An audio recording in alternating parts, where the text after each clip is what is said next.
नमस्कार, स्वागत है आप सभी का आज के हमारे विशेष क्वेश्चन आंसर्स के सत्र में, जिसका आप सभी को बेसब्री से इंतजार है। सत्र के शुरुआत में मैं आपका परिचय करवाना चाहूंगा कृष्णा कमिंग गर्भ संस्कार के प्रणेता प्रोफेसर विपिन जोशी सर से। सर वैसे तो किसी परिचय के मोहताज नहीं हैं, पर फिर भी आज के सेशन में जो हमारे साथ नए लोग जुड़े हैं, उन कृष्णा कमिंग परिवार के सदस्यों को मैं बता दूं कि शुक्ल यजुर्वेदी ब्राह्मणों की कण्व शाखा में जन्मे प्रोफेसर विपिन जोशी सर का जन्म अत्यंत धार्मिक परिवार में हुआ। वेदों शास्त्रों का अध्ययन पठयन यज्ञ याज्ञाग्नि का पौरोहित्य, यह सब आपकी कुल परंपरा में रहा। इसी के साथ ज्योतिष का गहनतम शास्त्रोक्त अध्ययन तथा लोक कल्याण के लिए उसका सांगोपांग उपयोग करने में आपका परिवार अग्रणी रहा। आज के युग में जो लोग यह मानते हैं कि शास्त्र और विज्ञान सर्वथा भिन्न हैं और शास्त्र पारंगत व्यक्ति साइंस नहीं जान सकता या फिर साइंस में कमांड रखने वाला को शास्त्र कल्पित लगता है, मुझे लगता है ऐसे लोगों को प्रोफेसर विपिन जोशी सर से अवश्य मिलना चाहिए। आपने इंडिया के टफेस्ट एग्जाम आईआईटी में एक बार नहीं, 2 या 3 बार भी नहीं, बल्कि पूरे 5 बार लगातार जोन टॉपर देकर एक अद्भुत रिकॉर्ड कायम किया है। यदि आप सोचते हैं कि उनके टैलेंट का कीर्तिमान यहीं तक है, तो आप गलत सोच रहे हैं। वर्ष 2018 में भी आपने आईआईटी जेई में ऑल इंडिया टॉपर देकर आईआईटी जेई ट्रेनिंग में शीर्ष पर अपना नाम अंकित किया और इसी वर्ष करीब करीब 20-25 दिन हो गए होंगे, 20-25 दिन पूर्व आईआईटी जेई की परीक्षा में पुनः ऑल इंडिया टॉपर देकर आपने अपनी दुर्लभ प्रतिभा का परिचय दिया है। प्योर साइंस हो या अध्यात्म, फिजिक्स का टफ कंसेप्ट हो या फिर शास्त्रों पर आधिपत्य, हर फील्ड में विपिन सर आज भारत ही नहीं अपितु भारत के बाहर भी अपना लोहा मनवा चुके हैं। आपको अपने तपस्वी जीवन, आईआईटी जेई में अध्यापन तथा गर्भ संस्कार विषय पर अतुलनीय योगदान के कारण भारत के कई गणमान्य जन, जिनमें भारत के माननीय रक्षा मंत्री श्री राजनाथ सिंह जी, लोकसभा अध्यक्ष श्रीमती सुमित्रा महाजन जी, केंद्रीय मंत्री श्री सत्यपाल सिंह जी, श्री नितिन गडकरी जी तथा एकाधिक राज्यों के मुख्यमंत्री और शिक्षा मंत्री पुरस्कृत कर चुके हैं। तो ये सर का एक छोटा सा संक्षिप्त परिचय था। सर आपका बहुत बहुत स्वागत है आज के सत्र में और आपकी अनुमति से आज का सेशन शुरू करते हैं। तो आज के सेशन का सर पहला प्रश्न है अनु शर्मा जी का। इनका चौथा महीना है और ये नई दिल्ली से हैं। इनका प्रश्न सर वीडियो फॉर्म में है। नमस्कार सर, मैं अनु शर्मा हूँ। मेरा 4th मंथ चल रहा है और मैं दिल्ली से हूँ। मेरा सवाल ये है कि मैंने कहीं पढ़ा था कि गर्भ को सुबह सुबह की सूरज की किरणें और रात की चांदनी 30-30 मिनट के लिए दिखानी चाहिए। सुबह ठंडी जो सूरज की किरणें होती हैं, जैसे सूरज निकलता ही है, तो इसको करने का सही तरीका क्या है और कितनी देर करना चाहिए और इसके प्रभाव क्या हैं एक्चुअली? तो बस यही सवाल है मेरा। धन्यवाद। अनु जी, हमें ये समझना पड़ेगा कि हिंदू धर्म ये वैज्ञानिक धर्म है। 3 तरफ से समुद्र से घिरा हुआ और एक तरफ हिमालय की महान पर्वत श्रृंखलाओं से घिरा हुआ ये भूभाग रहा और इस भूभाग की इस अद्भुत लोकेशन में एक यूनिवर्सिटी जैसी हमेशा रही, जहाँ पर अलग-अलग ज्ञानी लोगों ने, अलग-अलग योगियों ने, तपस्वियों ने, ऋषियों ने, संतों ने अपनी-अपनी थ्योरीज़ प्रेज़ेंट की कि हमें ऐसा लगता है। फिर कोई उधर से आता था, वो कहता हमें ऐसा लगता है, सत्य हमें ये लगता है। उसमें कई साइंटिफिक चीज़ें थी, उसमें कई मनुष्य के जीवन को प्रभावित करने वाले विषय थे। वैसे ही जो आपने प्रश्न पूछा है वो साइंस से रिलेटेड है। बेसिकली क्या होता था कि आज आपके पास में कैल्शियम की गोलियाँ हैं। पालक की अभी हमारी एक गायनेकोलॉजिस्ट से चर्चा हो रही थी कल-परसों ही, वो खुद भी हमारे यहाँ से प्रसूत हुई हैं। तो हमने उनसे पूछा था कि ये आप लोग जो आयरन की गोली देते हो, तो पालक से भी होता है? तो उन्होंने अच्छा कहा, उन्होंने कहा कि विपिन सर 8 किलो पालक खाना पड़ता है, उतना एक गोली में आयरन होता है। 8 किलो पालक, तो उसमें जितना आयरन होता है उतना वो एक इसमें होता है। तो कहने का तात्पर्य ये है बेटा कि पहले के ज़माने में ये कैल्शियम की गोलियाँ और ये सब चीज़ें हुआ नहीं करती थी, आयरन की गोलियाँ इसीलिए, है ना? तो साहजिक दृष्टि से जिस-जिस प्रकृति के है ना प्रकृति के एलिमेंट से वो चीज़ प्राप्त की जा सकती थी, उसका उपयोग करना रहता था, है ना? सुबह के समय सूर्य होता है, आपने ध्यान दिया होगा कि जब आपको अभी बच्चा हो जाएगा, शिशु हो जाएगा, तब आपके जो डॉक्टर है, मतलब आपका जो पीडियाट्रिशियन रहेगा, छोटे बच्चों का डॉक्टर, वो आपके बच्चे के लिए शुरुआती कुछ महीनों तक विटामिन डी के लिए भी गोली देता है, यानी गोली मतलब ड्रॉप्स देता है, जी, सायरप देता है। तो वो क्यों देता है? क्योंकि शिशु की हड्डियाँ डेवलप होती रहती है और उस हड्डियाँ डेवलप होते समय उसको विटामिन डी की कमी होती है। इसलिए कई बार महिलाओं को भी प्रेगनेंसी के दौरान कैल्शियम की गोलियाँ दी जाती है ना? आयरन की गोलियाँ दी जाती है। तो सुबह जो सूरज होता है, आपको पता है वैसे भी मेरे ख्याल से, कि विटामिन डी का एक बहुत बड़ा स्रोत ये स्वयं सूर्य है। आपने एक बात नोटिस नहीं की, अगर आपने पहले ध्यान दिया होगा तो, कि पहले के ज़माने में परेश सर, खाना जो है वो नीचे बैठ के बनाया जाता था। जी पहले स्टैंड कहाँ होते थे? जी जब सिगड़ी पे खाना बनाना है तो ऊपर कैसे बनाया जा सकता है? रोटी बेलनी हो तो जी आजकल आप स्टैंड है, पहले स्टैंड नहीं होते थे। आप अपनी दादी से पूछिएगा, पहले नीचे ही चूल्हा रहता था और नीचे ही खाना बनाना रहता था। अब हम आपसे एक चीज़ पूछते हैं तार्किक रूप से, give me a logical answer, कि उस ज़माने की जो महिलाएँ रहती थी, जो नीचे बैठ के खाना बनाती थी, उनके जोड़ों में दर्द क्यों नहीं होता था? जबकि डॉक्टर मना करता है कि नीचे मत बैठिए, पालथी मत मारिए, है ना? जी ऊपर। तो कारण ये है बेटा, कि पहले के लोगों का धूप में जाना बहुत होता था। आजकल हम अपने घर में बैठते हैं, घर स एसी में, घर के बाहर निकलते हैं कार, उसमें भी एसी, जिस ऑफ़िस में आके बैठते हैं उसमें भी एसी। हम कई बार लोगों को कहते हैं, और हम आपसे भी कह रहे हैं, अनुश्री, अनुशर पहले हम आपके उत्तर का जवाब दे देते हैं, उसके बाद बताते हैं। तो इसीलिए हमारे पास विटामिन डी हमको मिलता ही नहीं सूर्य की तरफ से। भगवान ने तो हर चीज़ की व्यवस्था की, जिस दिन जन्म दिया उसी दिन सब व्यवस्था है कि तुम्हें गोली ना खानी पड़े। पर हमने उस व्यवस्था को हटा दिया है कि नहीं, हमें तो खानी है, गोली खानी है। तो इसीलिए अब वो पहले के ज़माने में सूर्य का स्नान इसलिए कहा जाता था कि प्रेग्नेंट लेडी जब सूर्य स्नान करेगी, तो उसमें उसको विटामिन डी की उपलब्धता होगी। उसमें इवन आपके इसमें आप कभी अपने गायनिक से पूछिए, कैल्शियम की कमी हो जाती है प्रेगनेंसी के दौरान कई बार, इवन महिला में। तो सूर्य स्नान इसलिए कहा गया। चंद्र का हमें इसलिए कहा गया क्योंकि चंद्र जो है वो मन का प्रतीक है। चंद्रमा के स्नान से ये होता है, जब हम चंद्रमा की रोशनी में बैठते हैं, आप कभी नोटिस करिएगा कि किसी चांदनी रात पर, या कभी किसी अर्धचंद्र, कोई ऐसे चंद्र हो, और रात के समय में कभी छत के ऊपर से निहार के देखिए उसको। जी आपने कभी पता नहीं अपनी पत्नी के साथ कभी हाँ हाँ निहारा है कि नहीं, पर आप कभी निहार के देखिए चंद्रमा को।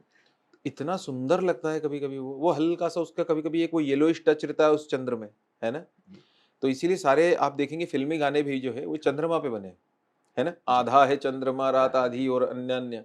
सूर्य के ऊपर कहाँ ऐसे गाने बनाए हमने, है ना? तो वो चंद्रमा जो है बेटा वो मन का प्रतीक है, और प्रेगनेंसी के दौरान हार्मोनल इम्बैलेंस होते थे, ये अपने ऋषियों को पता था। तो इस दृष्टि से चंद्रमा का स्नान करने को कहा गया। इसका मतलब लड़की आँख बंद करके तो बैठेगी नहीं। वो चंद्रमा का दर्शन करती रहेगी बैठे-बैठे, अब क्या करेगी वो? तो चंद्रमा मन का प्रतीक होने के कारण चंद्र स्नान करने को कहा गया। ये बात सूर्य और चंद्र के लिए है। दूसरी बात जो है वो हम आपसे जो कह रहे थे, आप सबके भी जब शिशु हो जाएँगे, तब हमेशा याद रखिए, अब हम क्या कह रहे थे हम खुद ही भूल गए। अगले किसी प्रश्न में याद आएगा तो बता देंगे। तो सूर्य और चंद्र का स्नान करना वैज्ञानिक ज़्यादा है, शास्त्रीय कम। शास्त्रों में विज्ञान के कारण लिखा गया है। उस ज़माने में थी नहीं ये सब पिल्स। बहुत बहुत धन्यवाद सर। मतलब आपके उत्तरों से हमेशा लगता है कि हमारे शास्त्र कितने महत्वपूर्ण हाँ, थे देयर और इज़ नो है। Doubt in it. See at the end of the day if you can understand something in shastra, अगर आप किसी दिन शास्त्र की कोई चीज़ समझ पाएँ, तो भगवान की कृपा है। And if you can not understand something in शास्त्र, और अगर आप कोई चीज़ शास्त्र की न समझ पाएँ, तो वह आपकी कमी है। सही बात है सर। जीवन में जैसे-जैसे आप अध्ययन करोगे हिंदू धर्म का, आपको हर चीज़ समझ में आने लग जाएगी कि ये इसीलिए था। इसका अर्थ हम, क्योंकि आगे बढ़ते हैं जी ओके, सर। आगे बढ़ते हैं। किसी दिन एक इस पे भी सेशन रखेंगे सर हम जरूर। धन्यवाद। अ, अगला प्रश्न है सर नेहा सचिन जी का। इनका छठवां महीना है, ये गुड़गांव हरियाणा से है। मैं अपनी गर्भावस्था के दौरान बहुत दुखी और गुस्से में रही हूँ। विज्ञान कहता है कि जो माताएं अपने बच्चों की पहली तिमाही में अवसाद का अनुभव करती है, उनके जीवन में अवसावग्रस्त होने की संभावना अधिक रहती है। फिर भी मुझे अपनी भावनाओं पर नियंत्रण रखने में कठिनाई हो रही है। तो मेरा प्रश्न यह है कि क्या गर्भ संस्कार के माध्यम से बच्चों पर हुए नुकसान या नकारात्मक प्रभाव जो पिछले 5 महीनों से है मेरे को, उसको उलटना संभव है? नेहा जी, ऐसा कौन से विज्ञान में लिखा है, पहले तो मुझे ये आप बताइएगा। देखिए, इस जीवन में गुस्से का असर, ये सबसे पहले गुस्सा उसी को खाता है जो खुद गुस्सा करता है। गुस्से का असर सामने वाले को तो बाद में होता है। आप कभी देखिएगा खुद को कभी, जब आप गुस्सा करती हैं या कोई और गुस्सा करता है ना, तो उस गुस्से में सबसे बड़ा असर उसी व्यक्ति पे होता है जो वो गुस्सा कर रहा है। वो जल रहा है उस आग में।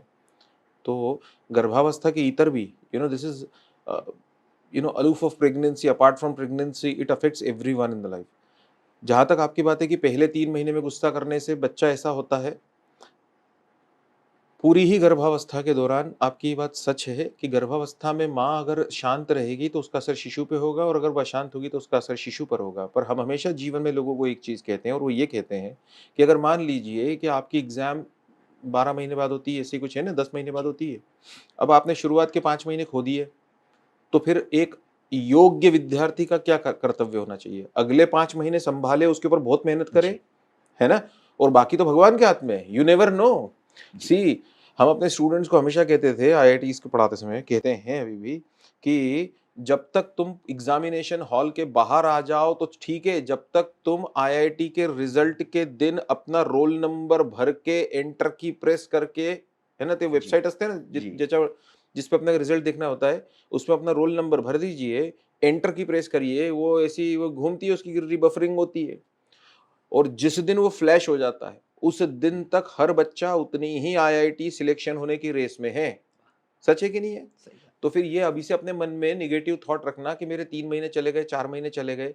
अरे जो बच्चा जिसका 5 महीने चला गया, वो अगले 5 महीने में मेहनत करने की सोचता है और रेस्ट सोचता है, बाकी भगवान के हाथ में है। जी, हमारे अभी आप तो सुन रहे होगे, हमारे साथ श्री रघुनाथ तो किस बात की चिंता। तो इसीलिए नाव का है नेहा सचिन। नेहा, ये बेटा ये मन में पिछले 5 महीने सोचना ही नहीं, उसको रब ऑफ, मतलब बोर्ड पे मैं पढ़ाने जाता हूँ तो पहले अगर कोई फैकल्टी पढ़ा चुका हो तो सबसे पहले मुझे बोर्ड मिटाना पड़ता है ताकि मैं कुछ नया लिखूं। इसीलिए पहले अपने मन में ये निगेटिविटी हटा दो कि मेरे 5 महीने ऐसे हो गए वैसे हो गए।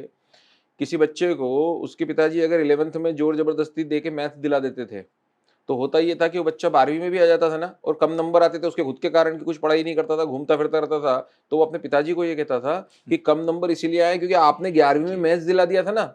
जी, तो बेटा ये कभी नहीं सोचना चाहिए, हमेशा अपने हाथ में वो जो है वो श्रेष्ठ करना चाहिए। अभी तुम छठे महीने में हो, तो छठा, सातवां, आठवां, नौवां तुम्हारे पास 4 महीने, उसमें भी तुम्हारा सीमंतन भी होगा, जी, तो इसीलिए उसमें वो एक संस्कार वैसे भी इम्पल्सिव टच तुम्हें देगा। इन 4 महीनों को श्रेष्ठता से जियो, भगवान का जितना नाम स्मरण कर सकती हो उतना करो। भगवान के नाम की ताकत आप सब लोग जानते ही हो, है ना? हनुमान जी ने नाम की ताकत से जो है वो हाँ, समुद्र कूद गए। तो इसीलिए नाम स्मरण जितना हो सके, प्रेगनेंसी में अगर श्रेष्ठ कोई चीज है ग्रंथों के पठन अध्ययन श्रवण से भी ज्यादा, तो वो है नाम स्मरण। कलयुग एक नाम आधारा। तो इसीलिए नाम स्मरण करते रहो। अपने को अगर श्री राम जय जय राम मंत्र मिला है, वो करते रहो करते रहो करते रहो, इतना करो कि भगवान झुक जाए, श्री राम जय जय राम। इसीलिए ये चीज अपने मन से निकाल दो। 4 महीने बहुत मेहनत करो अपनी प्रेगनेंसी के ऊपर, और दूसरी चीज वो भगवान पे छोड़ दो। भगवान, वो हाथ जोड़ के कहना कि भगवान वो जो पहले हो गया उसको आप भूल जाओ। आप जानते हैं दिलों के हाल आपसे बेहतर कोई नहीं जानता। मेरे मन में है कि मेरा शिशु बहुत श्रेष्ठ गुणों वाला हो, ये भगवान से प्रार्थना करो, है ना? और ये मन से निकाल दो कि तीसरे 3 महीने तक अगर ऐसा नहीं हो तो बच्चा ऐसा हो जाता है वैसा हो जाता है, सब फालतू की बात है। कई लोगों ने कृष्णा कमिंग जो है वो तुमसे भी लेट ज्वाइन किया था, आप इनसे जी, पूछ लो। जी, हम आपको सच बता रहे हैं, अगर हम जिस दिन ये अगर ओपन कर दे कि हम 1-to-1 मीटिंग करेंगे, तो हम तो सुबह से लेकर रात तक हम पिछले वालों से ही नहीं मिल पाएंगे जो अब तक प्रसूत हो गए।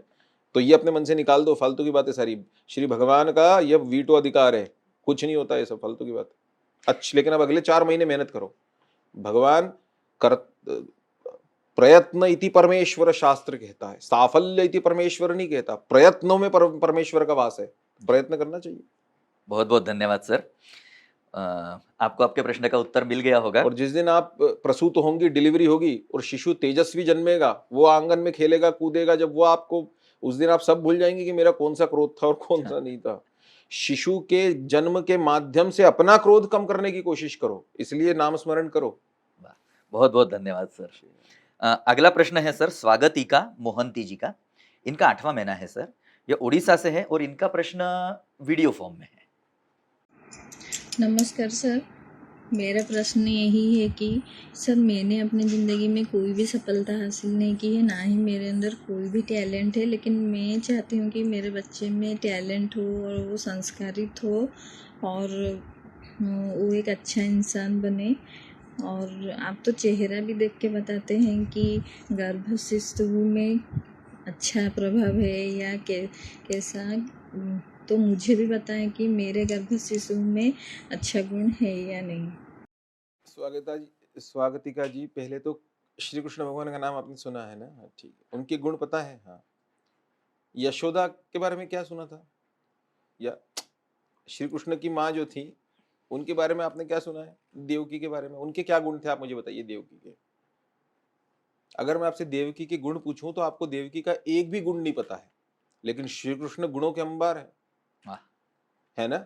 तो पहले तो आप ये बोलना छोड़िए, फर्स्ट चीज में द फर्स्ट थिंग इज मुझ में कोई टैलेंट नहीं है। क्यों नहीं है? अरे तुम मनुष्य जन्म लेके उतरे हो, ये देव दुर्लभ है। मनुष्य का जन्म जो तुम्हें और मुझे मिला है वो देव दुर्लभ जन्म है। क्यों देव दुर्लभ है? क्योंकि सिर्फ मनुष्य ही ईश्वर से एकाकार होने का सामर्थ्य रखता है इस मनुष्य जन्म में आकर, धरा पर आकर। हमारे श्रेष्ठ पुण्य रहे, श्रेष्ठ कर्म रहे, सत्कार्यों में अपना बड़ा, मतलब आपको क्या लगता है करोड़ों रुपए कमा लेना, ये ऐसी वेबसाइट विपिन सर जैसी और ऐसे यूट्यूब के ऊपर चमकना दमकना, मोदी जी जैसा होना या कोई फिल्म स्टार जैसा होना, या ये सफलता है? ये सफलता है? क्यों? हमारी माताजी जीवन भर अपने कर्तव्यों को पूरा करती रही है और आज भी जिंदगी में एक बार भी हमें याद नहीं आता कि उन्होंने दिवाली पे कभी एक साड़ी अपने लिए मांगी हो। नहीं, सही बात। पीतल के डब्बों में, पिताजी की सैलरी तो बहुत कम थी हमारे जब हम छोटे थे, तो साधारण परिस्थिति थी काफी, तो पीतल के डब्बों में वो 2-2 रुपए के, 1-1 रुपए वो बचा बचा कर जब परिवार को जरूरत पड़ती थी तो सही बात है। पता पड़ता था कि माँ ने उसमें से भी बचा के रखे हुए हैं, है कि नहीं? सही बात। हमारे पिताजी जीवन छोटा जीते रहे, मतलब कोई हावरट पढ़ा नहीं मंजे कि मुझे ये चाहिए वो चाहिए, दूर दूर तक नहीं। वेद शास्त्र पुराण करते रहे, ऑफिस जाते थे, ऑफिस से घर आते थे, भगवान का करते थे, अपने बच्चों को बड़ा किया, संस्कार दिए, कर्तव्य किए। तो क्या ये टैलेंट नहीं है क्या? बहुत बड़ा है। अरे साधारणपन में सबसे बड़ी असाधारणता है। इसीलिए पहले तो अपने आप को ये इतना दुर्बल, ऐसा ये दलित दुरित ऐसा छोड़ दो। ये आप मनुष्य जन्म में हो, आप भगवान का अपमान करते हो ये के भगवान कहते हैं कि अगर तुम में ऐसा न होता तो तुम्हें मनुष्य जन्म देता क्या? तो मनुष्य जन्म देव दुर्लभ है, इसमें श्रेष्ठ कर्तव्य करना चाहिए, श्रेष्ठ कर्म करना चाहिए और भगवान से एकाकार होने का प्रयत्न करना चाहिए। मस्ती तुमको कोई मृत्यु के बाद थोड़ी मिलेगी, इसी जन्म में भी मिल सकती है वो मस्ती। वो आनंद देखो संतों के चेहरों पर, तुमसे ज्यादा आनंदित है या मुझसे ज्यादा आनंदित है कि नहीं संत लोग? श्री राम जय राम जय जय राम। क्यों आनंदित है? हनुमान जी के चेहरे पे किसी भी इसमें देखो आप, जब हनुमान जी ऐसी ध्यान मुद्रा में, कोई फोटो में देखा है कभी हनुमान जी को? वो चेहरे की शांतता अपने को दिखी कभी? संत है। इसीलिए कोशिश ये करो कि जैसे वो हनुमान जी राम नाम लेके तर गए, वैसे हम भी श्री राम जय राम जय जय राम, श्री राम जय राम जय जय राम, भगवान की यशो कीर्ति को जितना हो सके पढ़े, अपने कर्तव्यों का पालन करो। भगवान को जो एक चीज पसंद नहीं है, भगवान भगवत गीता में अपने भक्त की निशानी बताते हुए पहला शब्द कहे हैं, अभयम। अभयम सत्व संशुद्धि। अभयम, मुझे जो भयभीत है वो मेरा भक्त नहीं हो सकता जी। तो क्या ऐसा कहने वाला कि मैं, आप बहुत टैलेंटेड हैं? सबसे पहले ये 2 हाथ आपको भगवान ने दे दिए, 2 आंखें दे दी, ये सृष्टि देख ली आपने, ये 2 कान दे दिए जिससे आप भगवत श्रवण करती हैं, नहीं, ये मुंह दे दिया जिससे आप भगवान का भजन कर सकती हैं, ये पैर दे दिए कि जिससे आप तीर्थों पे तीर्थाटन कर सकती हैं। और क्या चाहिए? मस्तिष्क दे दिया कि विवेक नीर क्षीर करने का, कि क्या सही है संसार में, क्या गलत है, और भगवान क्या करे अपने लिए। तो इसीलिए ये ऐसा सोचना नहीं चाहिए। और दूसरा आपका जो प्रश्न था कि क्या मैं ऐसी हूं तो मेरा बेटा ऐसा होगा अरे आई साधारणच छान है, माँ ये साधारण ही श्रेष्ठ है। वो साधारण माँ में असाधारणता ढूंढने वाला ही तो कोई श्री कृष्ण होता है। क्या बात है। अरे माँ ने बोला कि मुंह खोल, माखन है इसके अंदर, मुझे पता है मुंह में माखन है। कृष्ण भगवान ने पहले गर्दन में लगे, नहीं नहीं नहीं, बोले नहीं खोल। अब माँ की आज्ञा थी, खोलना पड़ा। अंदर जैसे ही खोला तो अनंत कोटि ब्रह्मांड माँ को मुंह में दिखे। कौशल्या के पास में राम जी प्रकट हुए। भगवान का जन्म नहीं होता है, भगवान प्रकटते हैं। तो भगवान प्रकटे। अब जैसे ही भगवान प्रकटे तो माँ वो तेज कोई सहन नहीं कर पाई, तो कौशल्य ने कहा कि नहीं, मुझे तो वो छोटे बच्चों जैसा चाहिए। भगवान फिर से छोटे बच्चों जैसा बन गए। तो जिसके आज्ञा पर वो अनंत कोटि ब्रह्मांड नायक इतने से होकर रोने लग जाते हैं, वो मां साधारण। अरे आपकी गोदी में सृष्टि प्रलय खेलती है, वो मां साधारण। तेंदुलकर के कितने सेंचुरीज है पता है ना? तेंदुलकर के मां के कितने गुण पता है आपको? वो कितनी टैलेंटेड थी पता है? हमने तेंदुलकर की आई का एक इंटरव्यू देखा, आप यूट्यूब पे अभी सर्च करिए, हमारे श्री राम जय राम जय जय राम। हमने एक बार देखा तो तेंदुलकर ने कोई 200 रन मारे थे या कुछ सेंचुरी, 100 सेंचुरी हो गई थी या पता नहीं क्या, ऐसा कुछ था। तो एक पत्रकार उनकी मम्मी के घर पे गया और उनकी माताजी से पूछा, उनकी माताजी को आप देखिएगा पूरे भगवानों के इसमें बैठी रही थी, इनको पता है वो। तो तेंदुलकर की माताजी से पूछा कि तेंदुलकर ने आज इतना, मराठी में पूछा था शायद, कि आज सचिननी म्हणजे इतने सेंचुरी मार 100 सेंचुरी हो गई आज उसकी, क्या कहेंगी? विदेश में मारी थी सचिन ने, तो आपका क्या इस पे वो है, कैसे सेलिब्रेट करेंगी? Yes, the question was when Sachin will return back to the home, जब सचिन वापस आ जाएंगे तो आप तुम्ही त्याला कसं साजरा करणार, उसको आप कैसे सेलिब्रेट करेंगी? तो अब साधारण माँ की असाधारणता सुनो. उस उनकी आईने, सचिन तेंडुलकर की आईने एक लाईन में जवाब दिया. आता काय करणार म्हणजे, आलं जब आएंगे, मराठी बोलत आता आलं की ओवाळून घेऊ, काही आवडीचे मोदक बनवून देऊ त्याचे, म्हणजे आएगा तो ज्यादा से ज्यादा क्या करेंगे, ओवाळ देंगे, मतलब उसको आप हिंदी में क्या बोलते हो, आरती नहीं, वो जो आरती। जन्म के ऊपर बच्चे को ऐसा वो ओवाळून देऊ, हाँ। और उसके बाद में मोदक बना देंगे उसके पसंद के. अब आप सोचो, आप किसी फॉरेनर की माँ, और ये जो बड़े बड़े आप जिनको सोचते हो, है ना, बड़े रईस लोग, और ये इनकी माँ होती तो क्या ये जवाब देती क्या? अरे will celebrate, will throw a party and दे दुनिया भर का. अरे आई तो साधारण ही श्रेष्ठ क्या है, वो साधारण आई असाधारण शिशु को जन्म देती है, इसलिए आज के बाद ये सोचना भूल जाओ. हमारी आई से मिलो. हमारी आई आज भी, हमने कसम से आज भी सुबह कुस्कुरा खाया है, और हम कसम से आज भी आई से पूछते हैं, जब भी हमने पहले भी बताया, वो हम आज भी जब भी पूछते हैं मुझे नहीं मिलते, तो हम आई से पूछते हैं जानबूझ के, और हम आई से पूछते हैं कि आई मुझे कुठे है, तो हमारी आई का पेटेंट जवाब रहता है, कभी है ना, कभी जागेवर ठेवले असतील. कभी जागेवर, कभी जगह पे रखे होंगे दुनिया में, तो मिलेंगे. आज हमारी जो मोटरसाइकिल है, हमको उसकी चाबी नहीं मिल रही है, वो खड़ी हुई है ऑफिस में पिछले कुछ दिनों से, ये हमें आज घर पे छोड़ने गए, तो हमारी आई इनको बोलती जाते आते, अरे ये इनकी चाबी बनवा देना, नहीं तो ये तो अगले साल भर तक चाबी नहीं बनाएगा. तो इसीलिए आनंद है, माँ के सामने बच्चा छोटा ही होना चाहिए, और माँ ये कभी भी साधारण नहीं होती. अगला प्रश्न है सर मानसी पारीक जी का. इनका 7वां महीना है, ये मुंबई महाराष्ट्र से है. इनका प्रश्न भी सर वीडियो फॉर्म में है. नमस्कार विपिन जोशी सर. मेरा नाम मानसी पारिक है. मैं 8 मंथ्स प्रेग्नेंट हूँ एंड मैं मुंबई से हूँ. फ़र्स्ट ऑफ़ ऑल आपका और आपकी पूरी टीम का खूब खूब आभार. आपके प्रोग्राम में एनरोल करने के बाद मुझे बहुत पॉजिटिविटी मिली. मैं पिछले 5 महीने से कंप्लीट बेड रेस्ट पे थी because of some complications. And आपका जो कंटेंट है एंड जो लाइव सेशन है, इंटरैक्शंस हैं, वो सब अटेंड करने के बाद, सुनने के बाद मुझे बहुत हिम्मत मिली कि मैं ये पूरी यहाँ तक की जर्नी बहुत हिम्मत के साथ कंप्लीट कर पाई.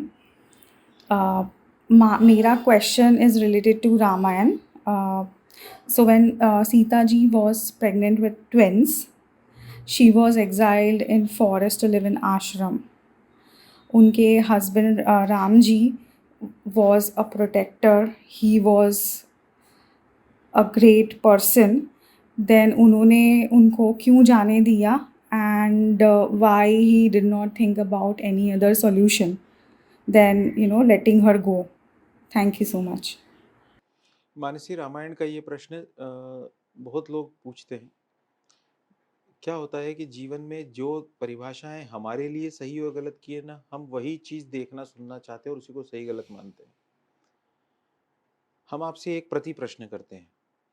मान लीजिए कि अभी भारत का चीन से युद्ध स्टार्ट हो जाए, और जितने सैनिक वहां पे फ्रंट के ऊपर हैं वो अपने रेजिग्नेशन देने लगे, वो रिजाइन करने लगे, तो ये उनका खुद का डिसीजन है ना. It is there decision that they want to resign. और मान लीजिए उनके घर में उनकी पत्नी प्रेग्नेंट है, तो कोई सैनिक ये कहे कि मेरी पत्नी प्रेग्नेंट है, मैं तो घर जा रहा हूँ. जी, बॉर्डर पिक्चर देखी होगी आपने, उसमें ऐसे ही कुछ, मतलब हमें एग्जैक्टली याद नहीं कि उसमें ऐसे कुछ रहता है, मथुरा दास नाम का कैरेक्टर था, वो घर जाने की कोशिश. अब हम आपसे एक प्रश्न पूछते हैं, इसमें वो सैनिक गलत कहाँ है? पत्नी उसकी वाकई में प्रेग्नेंट है, या मान लीजिए किसी के और कोई परेशानी घर पे है, और वो युद्ध के बादल जब दिख रहे हैं और युद्ध चल, उस समय अगर घर जाने की बात कहे, तो उसको कोई कहेगा कि नहीं तुम सैनिक हो, क्या कर रहे हो, तुम्हारा धर्म है वहां पे लड़ना भी, तो वो कहेगा ठीक है मैं रिजाइन कर देता हूं. रिजाइन करने के बाद तो मैं सैनिक नहीं हूं, फिर तो मेरा जाना सही है. नहीं, क्योंकि फिर तुम ये उदाहरण प्रस्तुत करते हो, तुम ये कह रहे हो, देखो जीवन में क्या समझाएं बेटा, थोड़ी कठिन चीजें हैं समझने के लिए. ये जीवन का उद्देश्य, पश्चिमी जगत ये मान के चलता है कि मेरे इंद्रियों का सुख ये जीवन का उद्देश्य है. मेरी आंखों को जो अच्छा लगे वो देखना, मेरे कानों को जो अच्छा लगे वो सुनना, और मेरे मुंह को जो बोलने में मजा आए, मेरे पैर जिसको मतलब वो। जी। और पूर्व कहता है कि इंद्रियों के सुख के लिए तो जानवर जीते हैं, तुम्हें मनुष्य जन्म अगर दिया है तो तुम्हारी इंद्रियों का गुलाम बनने के लिए नहीं दिया है, कोई बड़ा कारण है ना। तो हमें क्या करना, ये धर्म होता है। धर्म का मतलब द राइट पाथ। तो वो राइट पाथ, आज जो राइट पाथ है उससे बड़ा और एक और राइट पाथ भी हो सकता है। जैसे उदाहरण हम आपको समझाते हैं, क्या अपने पत्नी की प्रेगनेंसी में सेवा करना या उसका ध्यान रखना ये धर्म है पति का? बिल्कुल धर्म है, बिल्कुल धर्म है।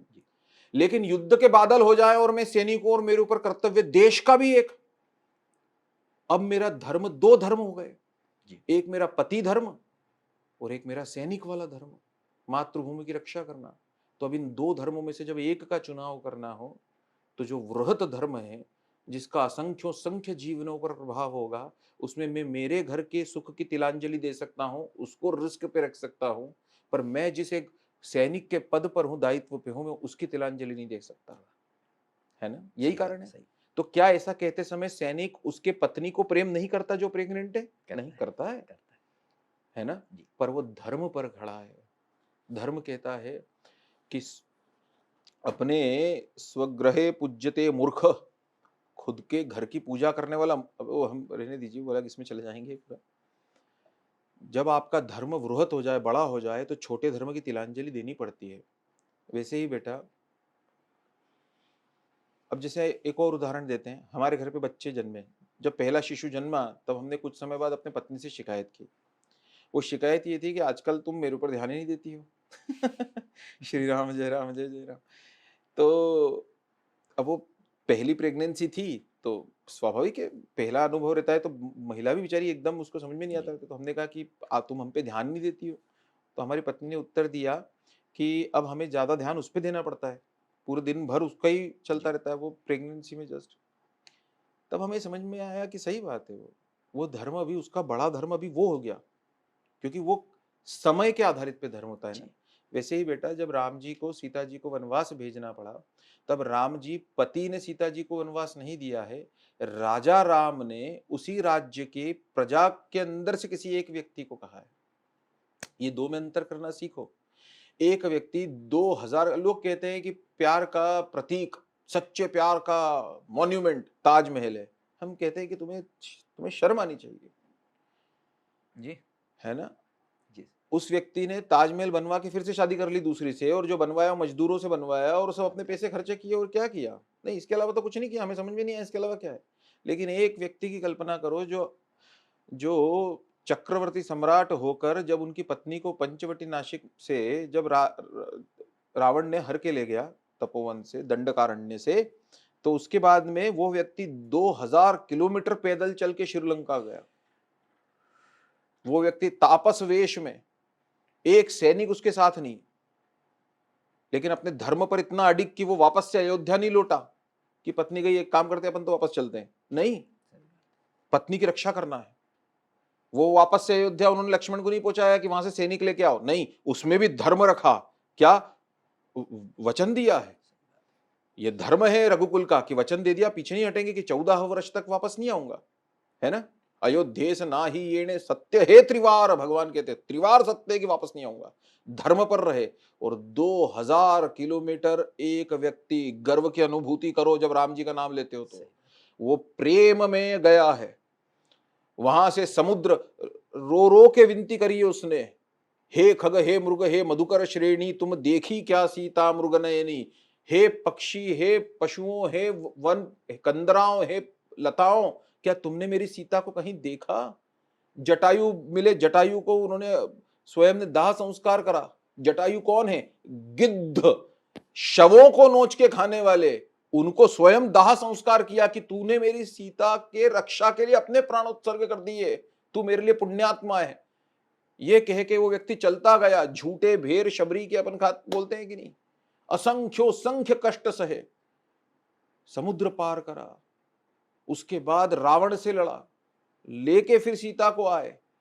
लेकिन फिर एक नया धर्म प्रश्न उत्पन्न हो गया कि प्रजा के अंदर ये खदबदाहट शुरू हो गई कि सीता जी वहां रही है लंका में, नयना सह पापी भ्रुकुटी, रामायण में जैसे नयनों के साथ में भ्रुकुटी ये पापी हमेशा रहती है, रावण की सन्निधि में रही, तो इसीलिए प्रजा में खदबदाहट।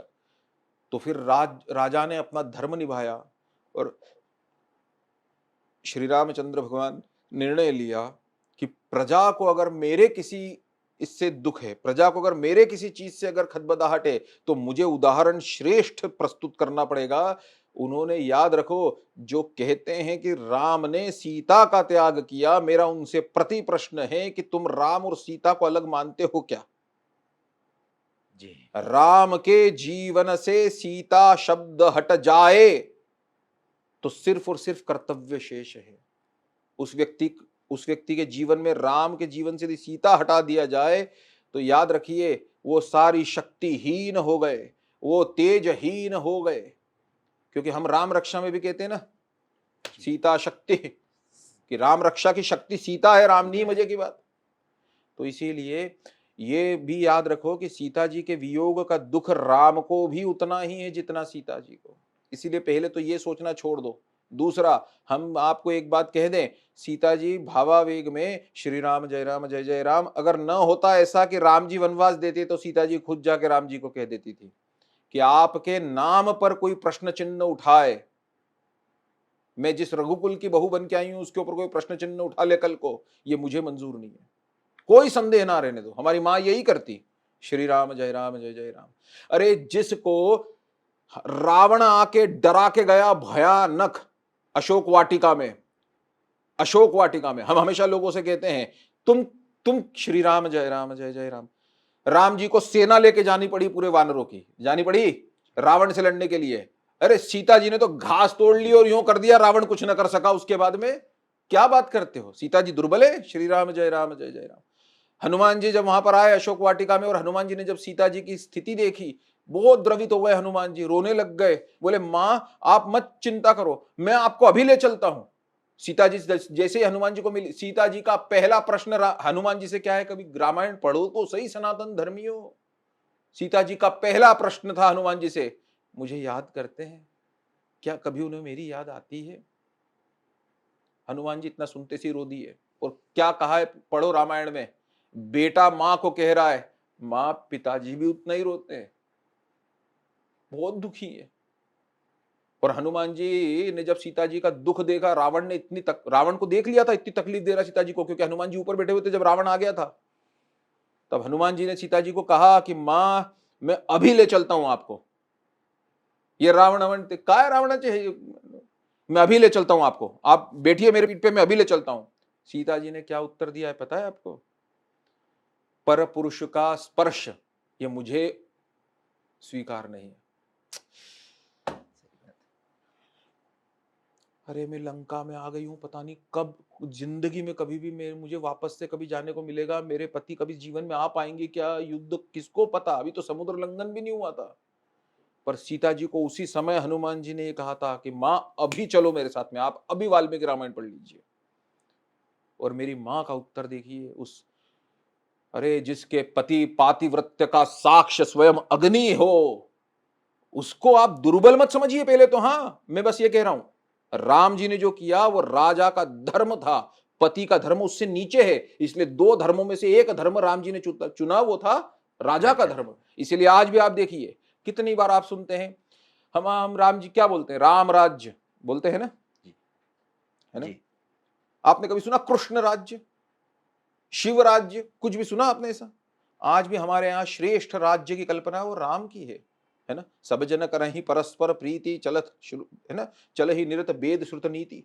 तो हम तो इसीलिए बेटा ये हमेशा दो बातें याद रखना, एक राम जी का सीता से वियोग राम जी के लिए भी उतना ही कष्टकर है, पहले तो ये। और अगर हम आनंद रामायण अध्यात्म रामायण पे चले जाएं तो फिर तो और अद्भुत चीजें सुनने को आप मिलेंगी आपको। वो सीता जी थी ही नहीं जिसको रावण हर के ले गया था, श्री राम जय जय राम प्रतिरूप थी, पर हम उसमें नहीं जाना चाहते। लेकिन राम जी का सीता जी से प्रेम अनन्य है, दोनों एक ही हैं। आपके साथ आपकी छाया अलग हो ही नहीं सकती, वो दूसरी छाया होगी जो किसी और की होगी, नहीं जी सर। तो राम जी और सीता जी को अलग न माने, पहली चीज। दोनों का दुख एक जितना था, दूसरी चीज। तीसरी चीज, दो धर्मों में से कोई एक धर्म चुनना हो मनुष्य ने तो वृहत धर्म चुनना पड़ता है। मोदी जी ने अपने माँ को श्री राम जय राम जय जय राम, हमें तारीफ करेंगे हम उस चीज की। माता जी की डेथ हुई, मोदी जी गए, अंतिम संस्कार किया, वापस से सारी जितने उनको भारत में दूसरे जहाज में उनके टूर्स थे वहां पे चले गए। वो बड़ा धर्म उन्होंने ले लिया अपने जीवन में। तो इसीलिए बड़ा धर्म जो चुन लेता है वो छोटे धर्म पे उसको कॉम्प्रोमाइज करना पड़ता है। और हम चौथी चीज जो हमेशा कहते हैं, सीता जी और राम जी, सुनिए ये हमारे माता पिता हैं, पहले इनका हम जीवन समझें। इसीलिए सीता जी को दुर्बल ना समझा जाए कि अरे वो प्रेग्नेंट थी और इसे दुर्बल था। अरे कशाची प्रेग्नेंट, जिसने ये ऐसे टेबल के नीचे, बड़े इसके नीचे हम हमेशा कहते हैं शिव धनुष्य रखा हुआ था, रावण से हिला तक नहीं वो शिव धनुष्य। हाँ, नीचे गेंद चली गई तो सीता जी अपने इतनी इतनी सी थी, हमारी बच्ची जितनी इतनी सी, अपनी सहेलियों के साथ खेल रही थी, नीचे चली गई तो क्या करें, अब नीचे से गेंद कैसे निकाले। तो सीता जी ने शिव का पिनाक और शिव जी का धनुष ऐसा उठा लिया था, उनको लेफ्ट हैंड से ही नीचे से गेंद निकाली, वापस रख दिया और खेलने चली गई थी। इसलिए पहले तो ये सोचना भूल जाए, सीता शक्ति है राम की, ठीक है। हम थोड़े से भावावेश में आ गए तो नहीं हमें नहीं क्षमा करिए। श्री राम जय राम जय जय राम। अगर आप भी एक शांतमना, बुद्धिमान और संस्कारित शिशु को जन्म देना चाहती हैं, तो बिना देरी किए अभी कृष्णा कमिंग गर्भ संस्कार ऐप डाउनलोड कीजिए, जहां आपको मिलेंगे इजी टू फॉलो वैदिक गर्भ संस्कार कोर्सेज, जिन्हें फॉलो करके हजारों प्रेग्नेंट लेडीज ने एक शांत, बुद्धिमान और संस्कारित शिशु को जन्म दिया। ऐप की लिंक आपको डिस्क्रिप्शन बॉक्स में मिल जाएगी। अगला प्रश्न है सर कल्याणी पोटभरे जी का। इनका तीसरा महीना है और ये पुणे महाराष्ट्र से है। इनका प्रश्न है सर कि नमस्कार सर, अभी मेरा तीसरा महीना चल रहा है, क्या मुझे गर्भ संस्कार करने में देर हो गई? अरे अरे कशी गोष्ट करून राहिली, काहीतरीच तिसऱ्या महिन्यामध्ये कोणाला वेळ होता का काही? बिल्कुल भी देर नहीं हुई है, आगे बढ़ते हैं, नहीं तो फिर जी जी जी। और अगर अभी है तो सबसे बढ़िया है कि अभी तुरंत करो, क्योंकि पुंसवन हो जाएगा। हाँ। है ना, गरुड़ पुराण में उल्लेख है इस चीज का। जी बढ़िया सर, बढ़िया। ठीक है, धन्यवाद सर। अगला प्रश्न सर शीतल शिंदे जी का है। ये धुले महाराष्ट्र से, इनका 7वां महीना है। इनका प्रश्न है सर नमस्कार सर, मैं और मेरे हस्बैंड 2 साल से गुरुवार का व्रत रखते आए हैं। प्रेगनेंसी के बाद से मैं व्रत कंटिन्यू नहीं कर पाई हूँ, लेकिन मेरे हस्बैंड अभी भी व्रत रखते हैं और श्री विष्णु सहस्त्र नाम का पाठ भी करते हैं। वाह वाह, बहुत बढ़िया। आपने एकादशी का व्रत रखने के लिए कहा भी है, तो मैं यह पूछना चाहती हूँ कि मेरे हस्बैंड को अगर गुरुवार या एकादशी में से कोई एक व्रत रखना हो तो वो कौन सा रखें, और एकादशी का व्रत कैसे रखें, मतलब क्या खाएं या क्या न खाएं, उसके बारे में थोड़ा बताएं। अगर चुनना ही हो श्री राम जय, और अगर गुरु द्वारा प्रदत्त ना हो तो एकादशी। अगर गुरु आज्ञा है कि आपको गुरुवार का व्रत करना है तो बात अलग है। अगर आपने किसी को, आप अगर किसी के शिष्य हो और उन्होंने आज्ञा देकर रखी हो तो गुरु का व्रत छोड़ना नहीं चाहिए। अदरवाइज एकादशी के दिन हम पहले भी कह चुके हैं, हिंदू सनातन धर्म में सर्वाधिक अगर कोई एक व्रत का उल्लेख है तो वो एकादशी का व्रत है। सबसे ज्यादा महात्म्य किसी का कहा गया है तो एकादशी का कहा गया है, और प्रेगनेंसी के दौरान तो इसका बहुत ज्यादा महत्व है, क्योंकि ये भगवान महाविष्णु का व्रत है और प्रेगनेंसी पूरी भगवान महाविष्णु आधारित है। दूसरा कारण यह है कि स्वयं देवता जिस व्रत को रखते हैं वो एकादशी है। मनुष्य तो ठीक है, इवन देवता व्रत रखते हैं एकादशी के दिन। एकादशी के दिन मनुष्य और देवता तो ठीक है, इवन वृक्ष व्रत रखते हैं, पीपल का व्रत रहता है उस दिन वृंदा मतलब तुलसी का व्रत रहता है उस दिन। तो ये सब भी, यानी कि सृष्टि भी व्रत रखती है उस दिन। तो अगर दो में से एक चुनना ही हो तो एकादशी का व्रत चुनना चाहिए, अगर गुरु आज्ञा ना हो तो गुरुवार की। दूसरा आपने प्रश्न किया है जो हमें समझ में आ रहा है वो कि इसमें क्या कैसे करना चाहिए। अदरवाइज देखिए, आइडियली उत्पन्न एकादशी से होना चाहिए, पर उसको अब आप मत पढ़िए, आप तो किसी भी एकादशी से स्टार्ट कर दीजिए। कुछ चीजें ध्यान रखनी चाहिए, उन ध्यान रखने वाली चीजों में हम आपको बता देते हैं। जैसे उदाहरण के तौर पर हम पहले भी बहुत बार कह चुके हैं, भात बिल्कुल नहीं खाना चाहिए, है ना। पका हुआ चावल उस दिन अत्यंत वर्जित है। मेधा ऋषि के मांस और मज्जा और रक्त से, वो हम पहले बता चुके हैं किसी सत्र में, है ना, जौ और भात का उदय हुआ है। तो भात बिल्कुल भी, कि एकादशी के दिन कम से कम प्रेगनेंसी के दौरान चावल अपने घर में न बनाएं। चावल बिल्कुल नहीं खाना है अपने को एकादशी के दिन, ठीक है। अपने सास ससुर को खिला सकते हैं कि अगला प्रश्न किसी सत्र में फिर ये आ जाएगा। मेरा वैयक्तिक मानना ये है, मतलब मैं वही कहूंगा, मेरा मानना मतलब शास्त्र का मानना, क्योंकि शास्त्रों के बाहर में जाता नहीं, भगवान मुझे ले न जाए। तो शास्त्र ये कहते हैं कि उस दिन बनना भी नहीं चाहिए भात घर में, ठीक है। लेकिन अगर मान लीजिए कोई अगर फिर अगला प्रश्न पूछे कि नहीं मेरे सास ससुर तो बोलते कि हमको खाना है, तो फिर खिला खाने दीजिए उन्हें। भगवान से हाथ जोड़ के उनके लिए भी क्षमा मांग लीजिएगा कि एकांत में जाके कि भगवान नहीं माने, लेकिन आप दयालु हैं। लेकिन भात बिल्कुल नहीं खाना एकादशी के दिन। दूसरी चीज, तुलसी बिल्कुल भी नहीं तोड़ना। एकादशी के दिन अपने को तुलसी के पत्ते नहीं तोड़ना है, एक दिन पहले तोड़ के रखिए ऐसा है तो। फिर गुरुवार के दिन, अमावस्या के दिन और एकादशी के दिन, जो प्रेग्नेंट हैं, आप सभी प्रेग्नेंट ही हैं, वो 3 दिनों का याद रखिए, गुरुवार, एकादशी, अमावस्या और एकादशी, इन 3 दिनों पे अपने को अपने बाल नहीं धोना। केश, आप जो स्त्रियां करती है केश स्नान, वो केश स्नान गुरुवार, अमावस्या और एकादशी, इन 3 दिनों में अवॉइड करना चाहिए अपने को पूरी तरह से, ठीक है। फिर इसके अलावा एकादशी के दिन शास्त्र कहते हैं कि दशमी, जैसे कल एकादशी है तो आज दशमी है ना, आज दशमी वाली, तो दशमी के दिन भी रात, उस दिन भी हम ये तो मान के ही चल रहे हैं कि अभी एकादशी के समय आप लोग कोई भी मांस मत ये तो करिए, श्री राम जय राम जय जय राम, ये तो नहीं हो रहा अभक्ष्य वस्तु। लेकिन दशमी के दिन भी अभक्ष्य वस्तु नहीं खाना। उसमें क्या क्या नहीं खाना ये बता देते हैं। अभक्ष्य वस्तु में सिर्फ ये दुनिया भर की ऐसी अभक्ष्य चीज जिसको हम कहते हैं वो तो खाना ही नहीं है। इसके अलावा प्रयत्न कर सकते हैं, अगर कर सकते हो तो दशमी के दिन अपने लहसुन, मसूर की दाल, इसका बिल्कुल लहसुन, कांदा और मसूर की दाल, प्रेगनेंसी के दिनों तक 9 महीने तक तो करिए, लहसुन, कांदा और मसूर की दाल। अगर दशमी के दिन ये पॉसिबल न भी हो पा रहा हो आपसे तो कोशिश करिए कि दशमी की रात को ये बिल्कुल ना खाएं। दशमी की रात को, कल एकादशी है ना, दशमी की रात को कांदे वाली चीज, बैंगन वाली चीज, मसूर की दाल, और अभी हमने एक और क्या बताया, लहसुन है ना, इसी कुछ बताया, लहसुन, कांदा, ये चीजें अपने को दशमी की रात को नहीं खाना, ठीक है। गर्भ पर असर होता है उसका। एकादशी के दिन तो अपना उपवास है ही, तो उस दिन तो अपन सब जे एकादशी दुप्पट खाशी खूब खाओ। एकादशी के दिन बढ़िया मूर्धन बनाओ, और क्या बोलते हो, साबूदाना बनाओ, हमने खीर बनाओ, सब सब जो जो क्या खा सकते हो, फ्रूट्स खाओ, चिप्स तलो सगळं सगळं सगळं काही। एकादशी, हमारे मराठी में कहावत है कि एकादशी दुप्पट खाशी, एकादशी के दिन जो है वो दुगना खाना हो जाता है। तो वैसा हम नहीं कह रहे दुगना खाने को, पर वैसा कर, उसमें कोई समस्या नहीं है, जितना अपने को लगता है उतना खाना चाहिए। भगवान महाविष्णु का ध्यान करना चाहिए। विष्णु सहस्त्र नाम का अगर पाठ कर सके तो बहुत ही अच्छा, पर पाठ करना उतना सहज नहीं है सबके लिए। तो सबसे बढ़िया है कि अपने यहाँ तो होता ही विष्णु सहस्त्र नाम, वो जिस समय विष्णु सहस्त्र नाम अपने यहाँ पे होता है उस दिन उसका वॉल्यूम आपके इसमें स्पीकर विकर लगा के फुल करके रखिए। विष्णु सहस्त्र नाम ये शरशैया पर बिल्कुल लेटे हुए भीष्म पितामह और श्री कृष्ण, इन्होंने वो युधिष्ठिर को बताया हुआ है। और भगवान विष्णु कहते हैं कि मुझे अगर स्तोत्रों में सबसे प्रिय कोई है तो विष्णु सहस्त्र नाम है। और दूसरा कि जो इस श्लोक का, जो इस स्तोत्र का करता है एकादशी के दिन पाठ, उसको कभी भी उसकी प्रतिष्ठा में हानि नहीं होती, यानी उसकी कभी भी प्रतिष्ठा कम नहीं होती। इसीलिए आप अपने शिशु को अगर एकादशी के दिन विष्णु सहस्त्र नाम का पाठ सुना रही हैं तो आप समझिएगा आप अपने शिशु की प्रतिष्ठा, कभी भी आपके शिशु जो जन्मेगा, भगवान करे कि उसकी प्रतिष्ठा हानि कभी ना हो।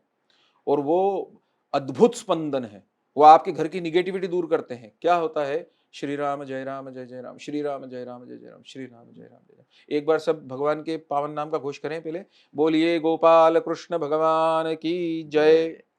आप कभी हम किसी को कहें कि अपने ऊपर किसी की कुदृष्टि पड़ती है, हमने ऐसा हिंदू धर्म में सुना है, आपने भी सुना होगा कि वो नजर लग गई वाला है, नजर लग गई ऐसा। अपन जब गर्भवती रहते हैं ना बेटा, तो कई लोग ऐसे रहते हैं कि जो उसको कुदृष्टि से देखते हैं। अपने को नहीं पता कि अपने बारे में कोई कैसा विचार रखता है इस संसार में। आपको कई बार लगेगा कि वो अपने लिए बहुत, कि अरे वाह बहुत बढ़िया प्रेग्नेंट, अच्छा गर्भिणी है, खूब छान, लेकिन पता नहीं वो उसके खुद के दुख, उसके फ्रस्ट्रेशन ऐसे हैं कि वो उस दृष्टि से आपके गर्भ को देखता है। अब इन सब का क्या किया जाए। और कोई अगर ये कहे आपसे कि विपिन सर आप इतना IITs पढ़ाते हो और ये सब करते हो और ये ऑल इंडिया टॉपर और दुनिया भर का, और आप ऐसा कहते हो, हम आपसे एक चीज पूछते हैं, आपसे अगर कोई ऐसा कहे, पूछे, तो उसे क्या पूछना ये बताते हैं। उसे पूछना, महिलाओं को मैं पूछ रहा हूं, और आपके पति अगर पास में बैठे होंगे तो अपने पतियों को बताना हाँ कि विपिन से सही बोल रहे हैं। महिला किसी दिन भी अगर कहीं पर भी रहे, बस की भीड़ में रहे, ट्रेन की भीड़ में रहे, बारात में रहे, किसी शादी में बैठी रहे, उस महिला को अगर पीछे से भी कोई पुरुष अगर गलत दृष्टि से देख रहा हो तो महिला को पता पड़ जाता है। आप पूछिएगा अपने पत्नी से, उन्हें एकदम समझ में आ जाता है कि ऐसा हुआ है, ये दृष्टि कहां से आई। तो जब ये दृष्टि होती है तो वो दृष्टि भी होती है। इसलिए विष्णु सहस्त्र नाम जब हम एकादशी के दिन जब भी अपने यहां से होता है बेटा, उसको अपन फुल वॉल्यूम पे लगाओ, उसकी स्वर लहरियों को, वो अद्भुत स्पंदन है भगवान महाविष्णु के, वो निगेटिविटी दूर करते हैं अपने घर से। उसका परिणाम न सिर्फ अपने गर्भ पर होगा, वो अपने घर पर भी होगा, मतलब अपने बाकी की चीजों में भी। जी ये एकादशी के बारे में पूछा गया था। जी जी इसलिए एकादशी जल्दी स्टार्ट करो। जितने लोग सुन रहे हैं, अपने अपने पतियों से लड़ना मत, है ना, लेकिन प्रयत्न करना कि वो एकादशी का व्रत करें और प्रयत्न करा करो कि इस सत्र में वो समय निकाल कर बैठें। अगला प्रश्न सर पूनम हरले जी का है। इनका चौथा महीना है और ये हाँ। पुणे महाराष्ट्र से है। श्री राम। इनका कहना है सर मैं मेरा शेड्यूल कैसे मैनेज करूं? मेरा ऑफिस टाइम सुबह 8:30 से लेके शाम 7:30 तक होता है। मेडिटेशन श्री कब राम, करूं? जय राम, जय राम। क्या नाम है? पूनम हरले। पूनम, इसका तो यही उत्तर है बेटा कि सितारे तोड़ो। निदा फाजली ने एक शेर लिखा था। वो लिखा था कि सितारे तोड़ो या घर बसा लो, कलम उठा लो या सर झुका लो, तुम्हारी आंखों की रोशनी तक है खेल सारा, ये खेल होगा नहीं दोबारा। तुम्हें पता है अभी तुम उम्र के उस दौर में हो जिस दौर में तुम्हें मेरी बात उतनी समझ में नहीं आएगी जितनी मैं कहने जा रहा हूँ आगे। उम्र के एक दौर तक इंसान अपने लिए जीता है, बिल्कुल उसके लिए खुद ही सब कुछ है, लेकिन उम्र के एक दौर के बाद में वो अपने बच्चों को देख के जीता है। सही बोल रहा हूँ परेश? सही तो वो बेटा वो जीवन भर के लिए है। तुम अपने बच्चों को खेलते कूदते बड़े होते हुए देखते हो, फिर उनकी पढ़ाई होती है, फिर उनकी उनकी हंसी मजाक जो उसमें अपने को मजा आने लगता है, फिर उनकी शादी होती है, फिर उसमें तो आखिरी जीवन के उत्तरार्ध में मनुष्य अपने बच्चों को ही देख के जीता है। तो हम तो यही कहेंगे बेटा कि हर अच्छी चीज की कोई कीमत है। ऑफिस में संभव हो ऑफिस में करना है, घर आके कर सकते हो घर आके करना है।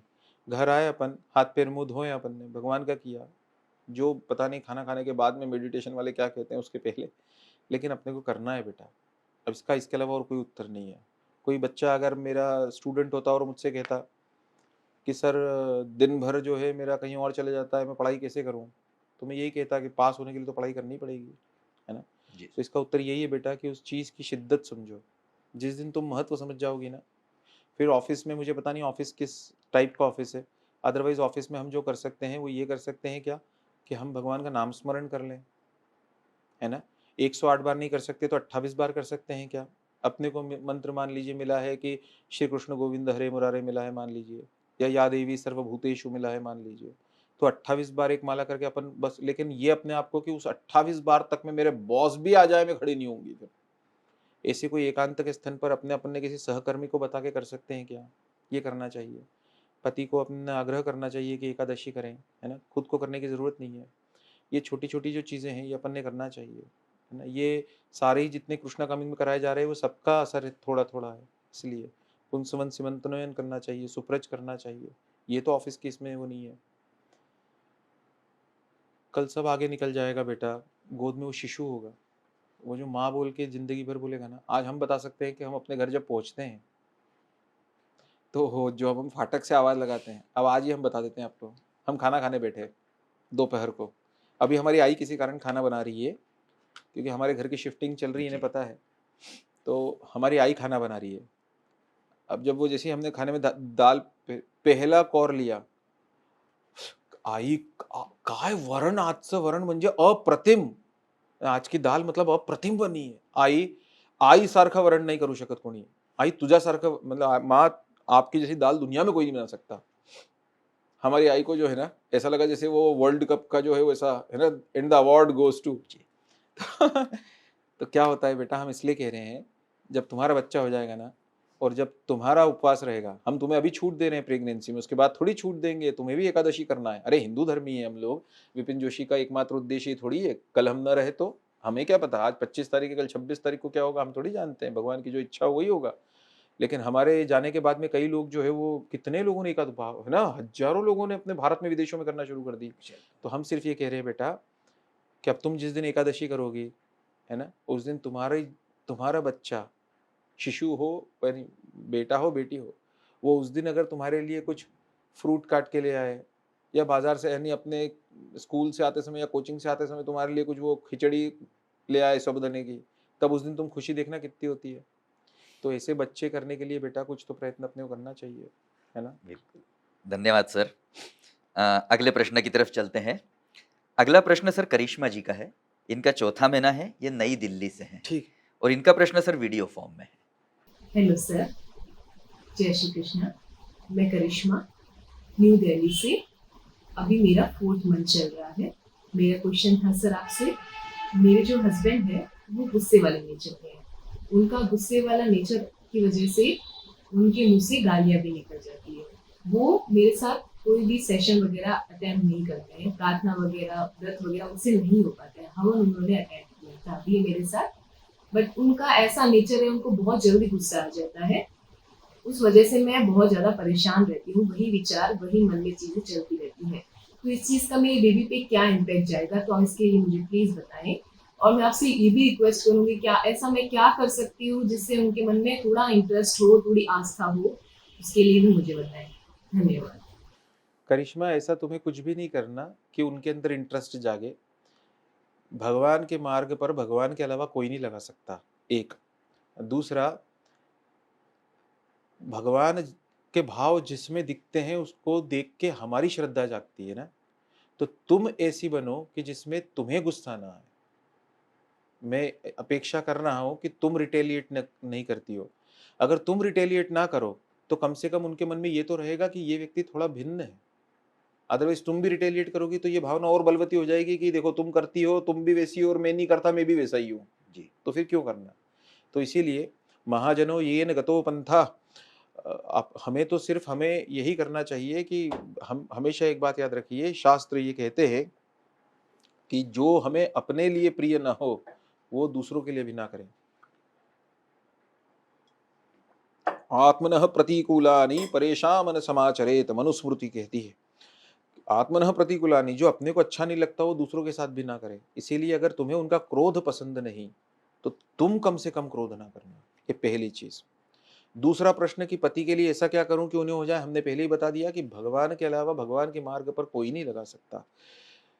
भगवान की जिस दिन इच्छा होगी उस दिन कोई संत उन्हें खुद ही मिल जाएंगे, कोई खुद ही उनकी इच्छा होने लग जाएगी एकाएक, और आपको ऐसा लगता है ये ट्रांसफॉर्मेशन असंख्यों संख्य जीवनों में आ चुका है। ये मैंने अपनी आंखों के सामने देख लिया है, खुद में होते हुए देख लिया है। पता नहीं किसी दिन क्या हो जाता है कि उसके बाद धीरे धीरे धीरे धीरे उस भक्ति मार्ग पर इंसान चलने लगता है। चौथी चीज, अब हम कहेंगे तो फिर वापस से कॉल्स की भरमार आ जाती है हमको, इसलिए हम वो 1.5 साल से बोल रहे हैं, हम कर नहीं पा रहे हैं। हम बहुत मेहनत कर रहे हैं उस चीज के लिए, ये जानते हैं। वो ये है बेटा कि कुछ ग्रह नक्षत्रों का भी सॉल्यूशन किया जा सकता है ना। जैसे उदाहरण के तौर पर अगर किसी को बहुत क्रोध आता हो तो उसकी हमको पत्रिका स्टडी करनी पड़ती है, उसकी पूरी कुंडली बनाकर, है ना। और उसके बाद में फिर हम कुछ सॉल्यूशन बता सकते हैं कि अगर ये चीज़ करी जाए, उसमें कुछ जप हो सकता है, कोई यागादि हो सकता है, तो उससे उनके स्वभाव में चेंज आता है। हम तो शास्त्रों पर हमारी श्रद्धा तो अकंपित है, मतलब हम तो श्री राम जय राम जय राम। तो इसीलिए किया तो जा सकता है वैसा, पर उसके लिए अभी मैं बहुत मेहनत कर रहा हूँ। अगर अभी मेरे पूजनीय दादाजी जीवित होते तो उतनी मेहनत करने की आवश्यकता न पड़ती। लेकिन मैं ये चाह रहा हूँ कि मैं आप लोगों को ज्योतिष का अगर कोई सॉल्यूशन दूं, क्योंकि मेरी बहुत बहुत आते हैं, बहुत, मतलब आप सोच नहीं सकते हैं, ट्रक लोड्स में इतने आते हैं। मेरे साथ समस्या ये है कि मेरे पास समय की कमी है अभी फिलहाल। आप लोगों को बहुत ज़्यादा समय दूंगा तो उधर आईआईटी के स्टूडेंट्स रोने लग जाएंगे। पर मैंने अभी ये सोच लिया है कि आगे मैं अपने जीवन में स्टूडेंट्स को पढ़ाने के बजाय मैं आप लोगों की तरफ ही ज़्यादा, मतलब बच्चों के लिए भी एक ऐप मुझे करना है प्लान, तो मैं उसी तरफ जा रहा हूँ। लेकिन अगर मुझे समय मिल पाएगा तो मैं फिर वो एक एक पत्रिका बनने में फिर मुझे टाइम लग जाता है, वो फिर वो उसके साथ फिर वो 1 to 1 बैठना, क्योंकि कई चीज़ ऐसी रहती है बेटा जो एकांत में ही बताई जा सकती है। ज्योतिष का वेदों का उपांग है, तो वो उसमें वेदों का अध्ययन जरूरी होता है, उसमें शास्त्राध्ययन है, वास्तु का फर्क पड़ता है, बहुत सारी चीज़ें हैं। तो वो सब चीज़ों में कई चीज़ें ऐसी होती है जो एकांत में ही बताई जा सकती है। पता नहीं हम आपको समझा पाएंगे क्या अभी, लेकिन फिर भी आप ऑप्टिमिस्टिक रहिए। वो चौथी चीज़ भी 1.5 महीने 1-1.5 महीने में हो जाना चाहिए। वो ऐसा लग तो रहा है, अब ये जानते हैं हम कितनी मेहनत कर रहे हैं, है ना। तो वो पहला आपने पूछा कि पति का इसका कोई असर बच्चे पे तो नहीं पड़ेगा, नहीं पड़ेगा। आप श्री भगवान पर अपना श्रद्धा बनाए रखिए, आप आनंदमयी रहिए, और जिस दिन आपका बच्चा आ जाएगा ना, आपको याद ही नहीं आएगा कि वो गुस्सा करते हैं। मतलब माँ बच्चे के साथ और बच्चा माँ के साथ इतना खुश रहता है कि मैं आपको बता ही नहीं सकता। मतलब मैंने भी तो मेरी पत्नी से पूछा था ना कि तुम मुझ पे तो ध्यान ही नहीं देती, तो तुम भी खुश हो जाओगी कि मेरा तो ध्यान ही नहीं जाता उनके ऊपर अब ऐसा हो जाएगा। ठीक है, बच्चे में ही अपन इतने व्यस्त हो जाते हैं, बच्चे के लालन पालन, बच्चे को खेलता, आप सच बता रहा हूँ मैं आपको, बच्चों में इतना मजा आता है खेलने में फिर। और तीसरी चीज जो आपने कहा कि उनको ऐसा कुछ करूं, कुछ मत करिए, भगवान की इच्छा होती है तो भगवान खुद ही करते हैं वो चीज। और आखिरी चीज, उसमें ज्योतिष से भी उसका सॉल्यूशन होता है।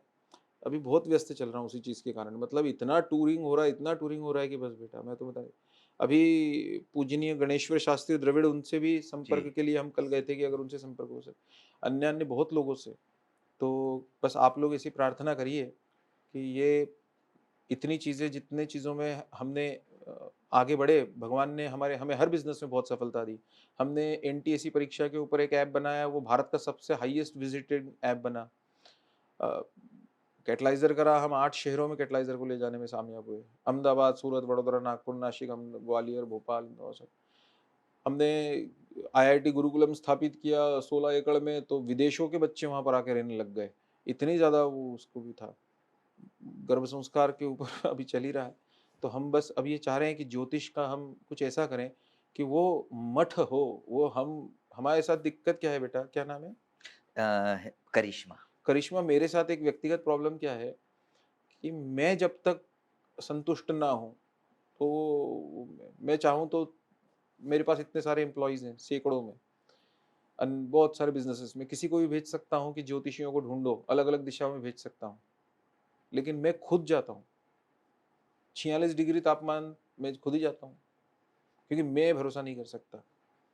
मुझे चाहिए ज्ञान वृद्ध, वयो वृद्ध, तपो वृद्ध, क्योंकि मैं जानता हूँ कि ज्योतिष ये क्या होता है। ज्योतिष बेटा 25% शास्त्राध्ययन है, 25% अनुभव है, और 50% जो है वो इष्ट है, भगवान की कृपा है। तो वैसे लोग मिलना मुश्किल है। वेबसाइट पे सर्च करके जो ज्योतिष मिलते हैं ना बेटा उनकी स्थिति बहुत बुरी है। ये जितने टीवी पे आते हैं ना, ये इनमें से किसी एक को एक दिन लाके मेरे सामने बिठाना, करना काहीच नहीं है बेटा। तो अपने पति के क्रोध पर मत जाओ। बच्चा भगवान से आज ही, इस कार्यक्रम के बाद में भगवान से हाथ जोड़ के निवेदन करना कि भगवान ऐसे आओ कि ये सबके हृदय परिवर्तित हो जाएं, कि फूल होंगे शूल सारे और मित्र होंगे सब विरोधक। आप जब इस घर में आओ तो ऐसा आओ कि ये सबके हृदय बदल जाए, और ये हुआ है। श्री राम जय राम। कई घरों में हुआ है अपने यहां से। तो इसीलिए ऐसे ऐसे पग गुण लेकर आओ भगवान, आप तो, है ना, भगवान पे श्रद्धा कंपित रखो, बहुत खुश रहो। और हम ज्योतिष का जिस दिन होगा तब तक क्या है, हम 1.5 साल से बोल रहे हैं, हो नहीं पा रहा। श्री राम जय राम। धन्यवाद सर। अगला प्रश्न सर आंचल जी का है, 6वां महीना, अंबाला हरियाणा से। इनका प्रश्न भी सर वीडियो फॉर्म में है। नमस्कार सर, मैं आंचल हूँ।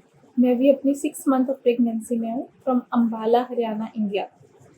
एक्चुअली मेरा क्वेश्चन ये है कि हमने यूट्यूब पे श्री परमानंद शरण जी महाराज जी की एक वीडियो देखी थी, जिसमें वे ये बोल रहे हैं कि अकॉर्डिंग टू गरुड़ पुराण, जब हम कुछ स्पाइसी या चटपटा खाते हैं तो बच्चे को परेशानी होती है, जिसके कारण कि वो किक करता है। मैं ये जानना चाहती हूँ कि ये बात कितनी सच है, बिकॉज मैंने ट्राई किया था इसको मॉनिटर करने का। तो खाने के बाद ही यूजुअली बहुत ज़्यादा बेबी एक्टिव हो जाता है, और कभी कभी ऐसा भी होता है कि वो दूध पीने के बाद भी, फीका दूध पीने के बाद भी वो किक करता है। तो ये बात कहाँ तक सच है और हमें कितना इस चीज़ पे ध्यान देना चाहिए? आंचल, पहले तो ये एक्सपेरिमेंट्स करना बंद करो। तुम्हारा बच्चा तुमको जन्म लेने के बाद बोलेगा कि मम्मा पता नहीं मैं वो अंदर था तो मेरे ऊपर क्या क्या तुम एक्सपेरिमेंट करा करती थी कि किक लगे, तो किसी दिन तुम छोले भटूरे खाती थी, किसी दिन आइसक्रीम। ये experiment, stop doing this experiments first of all. The second thing is, आपने जो भी महात्मा जी का नाम लिया है, भगवान की कृपा उन पर बनी रहे, और भगवान उन्हें भी भक्ति मार्ग पर और आगे बढ़ाए, हम सबको उनका मार्गदर्शन मिलता रहे, यही भगवान से प्रार्थना।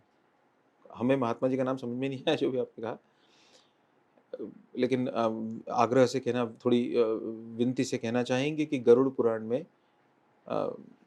15वें अध्याय में इसका उल्लेख है, लेकिन ये उल्लेख इस तरीके से नहीं जिस तरीके से आप बता रही हैं। हमें नहीं लगता कि उन्होंने इस तरीके से बोला होगा तो हमें पता नहीं, लेकिन गरुड़ पुराण के 15वें अध्याय में कहा यह गया है कि प्री कंसीव स्टेट में जब आप कंसीव करती, क्या होता था बेटा कि पहले भारत में, जैसे आज हम लोग you do the intercourse and then you come to know कि दैट आई एम प्रेग्नेंट। अब हम संसर्ग करते हैं पति पत्नी और उसके बाद में किसी दिन आप बता देते हैं कि अरे मैं प्रेग्नेंट हूँ। पहले ऐसा नहीं होता था। पहले ये होता था कि बाकायदा प्लानिंग करके होता था वो, यानी कि ये जो गर्भ संस्कार का जो विज्ञान है, इसका श्रेष्ठ शुरुआत और उसका श्रेष्ठ फल तब मिलता है जब गर्भाधान से शुरू करें। मतलब पति और पत्नी संसर्ग भी उस दृष्टि से करे जिस दृष्टि से कहा गया है। बहुत सारी चीजें कही गई है। आप जब रजस्वला होती हैं, यानी जब आपके 3 विशेष दिन आते हैं, उससे कौन से दिन पर संसर्ग, कौन से दिन पे संसर्ग करना चाहिए और कौन से दिनों पे बिल्कुल नहीं करना चाहिए, किन दिनों पे संसर्ग करने से श्रेष्ठ शिशु उत्पन्न होता है, किससे मध्यम गुणों वाला और किससे निकृष्ट गुणों वाला, किन दिनों पे संसर्ग करने से शारीरिक विकलांगता वाला या मानसिक विकलांगता वाला शिशु जन्म में आता है। ये तक भी वर्णन है कि संसर्ग किन दिनों पर करने से ये जेंडर होता है और किन दिनों पर करने से ये जेंडर होता है। शास्त्रों में तो उल्लेख है। तो गरुड़ पुराण के 15वें अध्याय में ये उल्लेख किया गया है कि मसालेदार चीजें खाने से कष्ट नहीं खाना चाहिए, है ना। किक का उससे कोई लेना देना हमारे पढ़ने में नहीं आया। तो वो उल्लेख तो स्वाभाविक दृष्टि से, विज्ञान भी इसको कहता है कि आप जब मसालेदार चीजें खाती हैं तो आपको जो है वो इसोफेगस की रिफ्लेक्स प्रॉब्लम होता है, मतलब आपको खट्टी डकारें आती हैं, उससे आपको डायरिया होने की संभावना होती है, उससे आपको अन्य अन्य मूड स्विंग ज़्यादा होते हैं अगर आप ऐसी चीज़ें खाते हैं तो, जो आपको वैसे भी इसमें होता है। तो इसीलिए स्वाभाविक रूप से शास्त्रकारों ने इसको मना किया है। तो इसका कोई उल्लेख किक करवाने के लिए कि बच्चे की किक सुनना है तो अपन जो है वो पानी पूरी खाने चले गए ऐसा नहीं करना है अपने को। शास्त्रीय दृष्टि है। गरुड़ पुराण बड़ा वैज्ञानिक ग्रंथ है। उस ग्रंथ में इसलिए लिखा हुआ है ताकि गर्भिणी को इसोफेगस रिफ्लेक्स ना, मतलब वो आपको रिफ्लेक्स की प्रॉब्लम ना हो, आपको अन्य अन्य विषय से सामना करना पड़े। धन्यवाद सर। और होता क्या है बेटा कि जब आप जो खाते हो उसी का रस शिशु को जाता है। इसलिए शास्त्र और पहले के लोग ये कहा करते थे, हम भी मानते हैं उस चीज को, कि माँ से ही रस प्राप्त है। इसीलिए आयुर्वेद इसको मना करता था कि जैसा आप भोजन करेंगी वैसा ही रस उस शिशु को मिलेगा। तो शिशु अभी कोमल है, उसके सभी अंग काफी कोमल है, उसका लीवर आप सोचिए कितना कोमल होता होगा, तो उसको तकलीफ ना हो, तो माँ को भी तकलीफ ना हो और शिशु को। अगला प्रश्न रश्मि जायसवाल जी का है सर। इनका भी 6वां महीना है। ये लखनऊ उत्तर प्रदेश से है। इनका प्रश्न है, नमस्कार सर, प्रेगनेंसी में कौन कौन से ग्रंथ पढ़ने चाहिए या गर्भ संस्कार के लिए कौन सी बुक बेस्ट होगी? कोई बुक मत पढ़िए, कोई गर्भ संस्कार के लिए जो कृष्णा कमिंग करा रहा है वो करिए, वो सभी चीजों का सार है।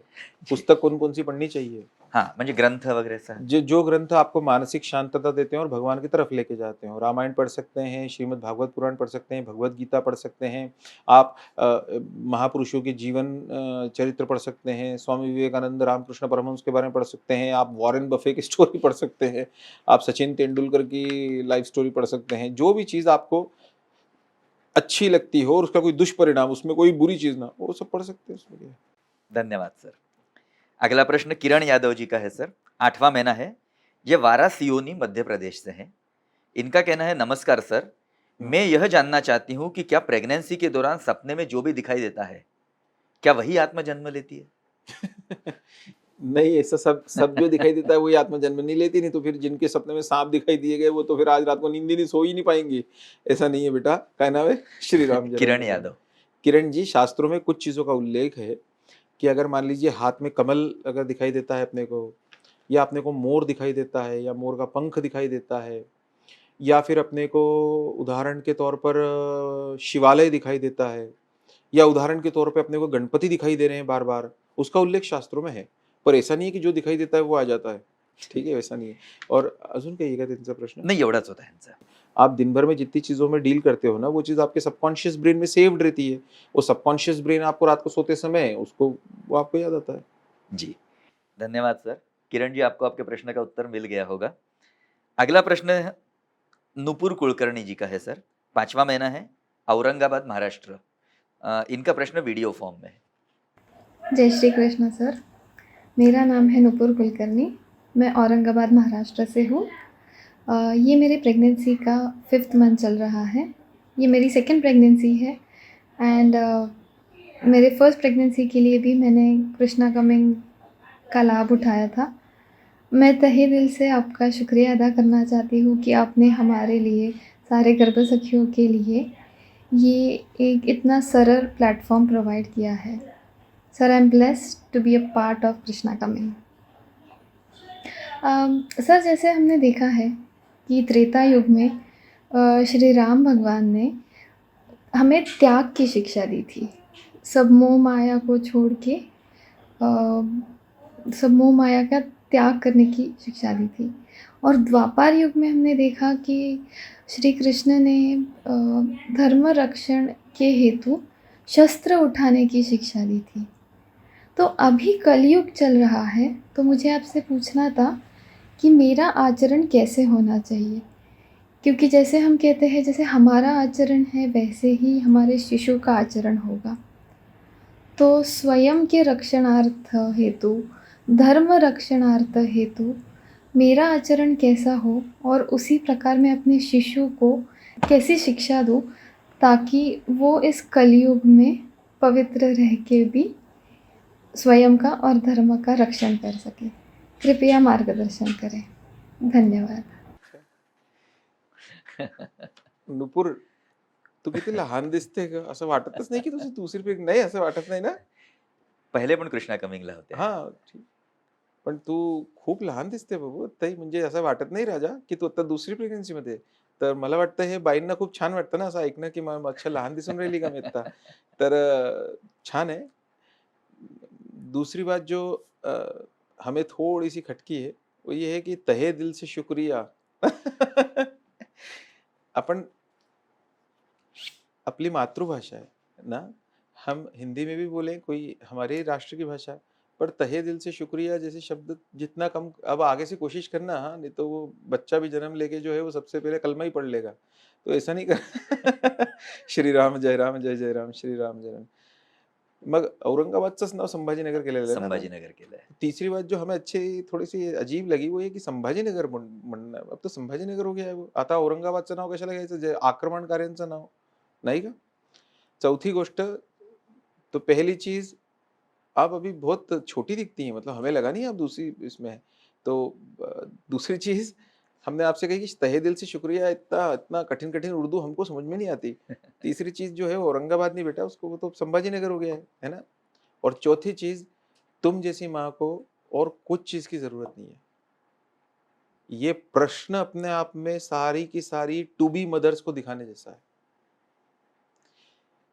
तुझ्या चेहऱ्याचे वरचं संतोष, आनंद, तेज, धर्मचे विषयी तुझा आग्रह, काय सुंदर आग्रह आहे. काय म्हणावं राजा आता. अरे ज्या आईला असे भाव आहेत, जिस माँ के अंदर हृदय में ऐसे भाव हो कि राम जी ने त्याग की हमें प्रेरणा दी, आदर्श उत्पन्न रखा. श्री कृष्ण ने शस्त्रास्त्र उठा लेना चाहिए इसके लिए, है ना, युद्धाय कृतनिश्चय, धर्म के लिए, वो हमें प्रेरणा दी. तो अब ये कलिकाल है, ये तो तीसरा ही युग हो गया कोई. तो इस युग में हमें क्या करना चाहिए कि हमारे शिशु में ऐसे धर्म के लिए भाव जन्मे. तो मुझे ऐसा लगता है, क्या नाम है इसे, नुपुर ना, नुपुर. नुपुर, तेरी जैसी आई को कोई जरूरत नहीं है. जिस आई के मन के सवाल ये हो कि लड़का होगा कि लड़की होगी, जिस आई के मन के सवाल कि ये सब, उस आई ने ये नहीं पूछा. मतलब कितने छोटे छोटे सवाल होते हैं ना अदरवाइज, लेकिन इतना बड़ा सवाल कि मेरा बच्चा धर्म की रक्षा के लिए, धर्म के लिए जिए, ये कैसे होगा. तो उसका बीज तो बेटा तेरे इस भाव से ही स्पष्ट हो रहा है कि तेरे हृदय में ये भाव है. दूसरा, ये हम अपनी तरफ से जो भगवान, जो ऋषियों ने अपने को दिया है, वो विज्ञान गर्भ संस्कार में तुम कर ही रही हो, है ना. इसके बाद में जब तुम्हारा बच्चा हो जाएगा ना, तब उसमें पेरेंटिंग पे बहुत ध्यान देना पड़ता है बेटा. अब हो क्या रहा है नुपुर, क्या बोले. अब जैसे अब इस संसार में क्या है कि एक व्यक्तिगत स्वतंत्रता, व्यक्तिगत मेरा माँ बनना, ये बहुत बड़ा दायित्व है. तो जब तुम्हारा बच्चा हो जाएगा ना, तब याद रखना, जो हम पहले भी कई बार बोल चुके हैं, कि इस दुनिया में अगर तुम्हें लगता है कि तुम्हारे बेटे को चिप्स चाहिए, बहुत अच्छे लगते हैं बच्चों को, हाँ, आइसक्रीम, हाँ, कैडबरीज चॉकलेट, हाँ, नाइकी के शू, हाँ, पर उनको माँ से ज्यादा कीमती कुछ नहीं रहता. किसी दिन उस बच्चे को बोलो कि माँ नहीं है सब चलेगा क्या, तो बोलेगा नहीं. इसीलिए कोशिश ये करना बेटा कि अपने बच्चे को क्वालिटी टाइम देना. जब बच्चे के साथ रहो तो बच्चे की ही रहना। टीवी चल रहा है ऐसा ऐसा करते हुए बच्चा उधर से पूछ रहा है, ऐसा नहीं है ना।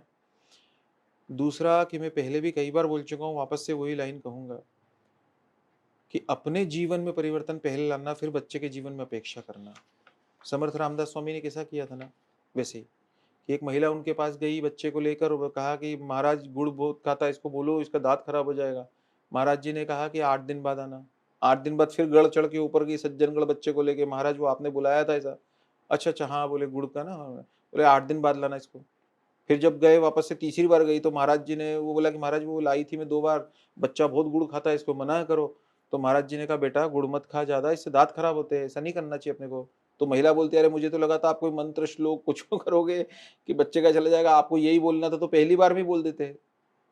तो समर्थांनी काय म्हटलं होतं की पहिले मी पण खूप गुड़ खात होतो, 15 दिन पहले तक मैं भी बहुत गुड़ खाता था, तो मैं इसको कैसे कहता।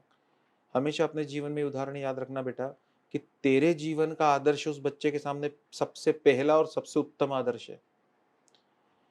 न रामाचा आदर्श, न कृष्णाचा आदर्श, न छत्रपतींचा आदर्श, न विवेकानंदांचा आदर्श, न समर्थांचा आदर्श, आईचा आदर्श हा पहिला आदर्श। आणि ह्यासाठी और इसीलिए माँ को प्रथम गुरु कहा गया। बच्चा किसी महापुरुषों से किसी भगवान से सीख बाद में लेता है, वो माँ को सबसे पहले देखता है। इसलिए माँ का जीवन कैसा है। विनोबा भावे एक कथा कहा कर, एक किस्सा सुनाते थे। विनोबा भावे कहते थे ये कोंकण के रहने वाले थे। तो बोले हमारे आंगन में जो है फणसचं झाड होतं, तुला तर फणस माहिती आहे, फणस म्हणजे कटहल। कटहल कटहल हमारे आंगन में कटहल का पेड़ हुआ करता था। तो बोले वो हम कटहल को देख रहे थे, हमारे एक कटहल मतलब वो उगा वो पेड़ के ऊपर, पता नहीं क्या कहाँ पे उगता है, मैंने तो आज तक देखा नहीं। तो बोले कटहल था, तो हम बहुत खुश हो गए कि चलो अब आई जो है कटहल पकड़ा। हम रोज देखते थे कटहल, वो आई उतारेगी और हमको खाने को देगी। तो उनकी माँ ने वो कटहल किसी दिन काटा उसको, वो वीड़ी पहले असायची, तो काटने बैठी ऐसा, तो बच्चे ऐसे सब ऐसे बैठे हुए, सब बच्चों से अब आई अपने को देगी। तो आई ने, उनकी माँ ने उनसे कहा कि एक काम करा, कागद आणा। तो छोटे छोटे कागद के तुकडे या वैसे कागद या पत्ते होंगे केळीचे, कारण की तिकडे केळी खूप असतात, केले के पत्ते छोटे छोटे से उसकी तो काटा उसको और थोड़ी थोड़ी कटहल सब पे रखती चली गई। तो उनकी पूड़ी बनाओ, अब तो पूड़ी बनाई ऐसी है ना, पूड़ी बन गई, बंद हो गया, वो अंदर कटहल छोटा थोड़ा थोड़ा सा कटहल। अब विनोबा जी को लगा कि अच्छा इसका मतलब ये है कि अभी ऐसा सेव करके रखेंगे कि ये सुबह खाना है, ये दोपहर को वाली पूड़ी, शाम को वाली पूड़ी, ऐसा अपने लिए बना के ऐसा। तो बोले आई ने मुझे कहा की अब आता एक काम कर, हे पुडी जे आहे ना, आपल्या गल्लीत जे लोक राहतात ना त्यांना थोडी थोडी सगळ्यांना देऊन ये। अब ये पुडी भी थोड़ी थोड़ी सबको दे के आ। तो उस समय पॉपुलेशन डेंसिटी कम ही थी और रत्नागिरी कोंकण एरिया में तो आज भी कम है। तो विनोबा जी कहते हैं कि उस दिन मुझे अपने जीवन की शिक्षा मिली कि जो भी चीज है उसको सब में थोड़ा थोड़ा बांट के खाना है, अपने लिए सब नहीं है। तो मेरे माँ ने मुझे ये सीख दी। वही विनोबा जी ने फिर बाद में भूदान आंदोलन किया है ना, जमींदारों से कहा कि आपके पास इतनी भूमि है, किसी के पास बेचारे पास 2 वक्त खाना नहीं, उसको थोड़ी सी भूमि दे दो, आधा 1 बीघा दे दो, उस पर खेती करके जिंदा रहेगा। तो वैसे नुपुर जो पहली चीज जो मैंने कही वो क्या कही कि तेरा उदाहरण सबसे पहले उनके सामने होना चाहिए। याद रखना, सुंदर माँ को बच्चे कोई नहीं पूछते, अमीर माँ को बच्चे नहीं पूछते, उसका पैसा कैसे आ जाए अपने खाते में सोचते रहते हैं। पर जिस माँ से इतनी चीजें सीखी उसके लिए आंखें रोती है फिर कि आमची आई सारखी आई नहीं, आमची आईशी शिकलो आम्ही है। तो पहला कि अपना उदाहरण रखना।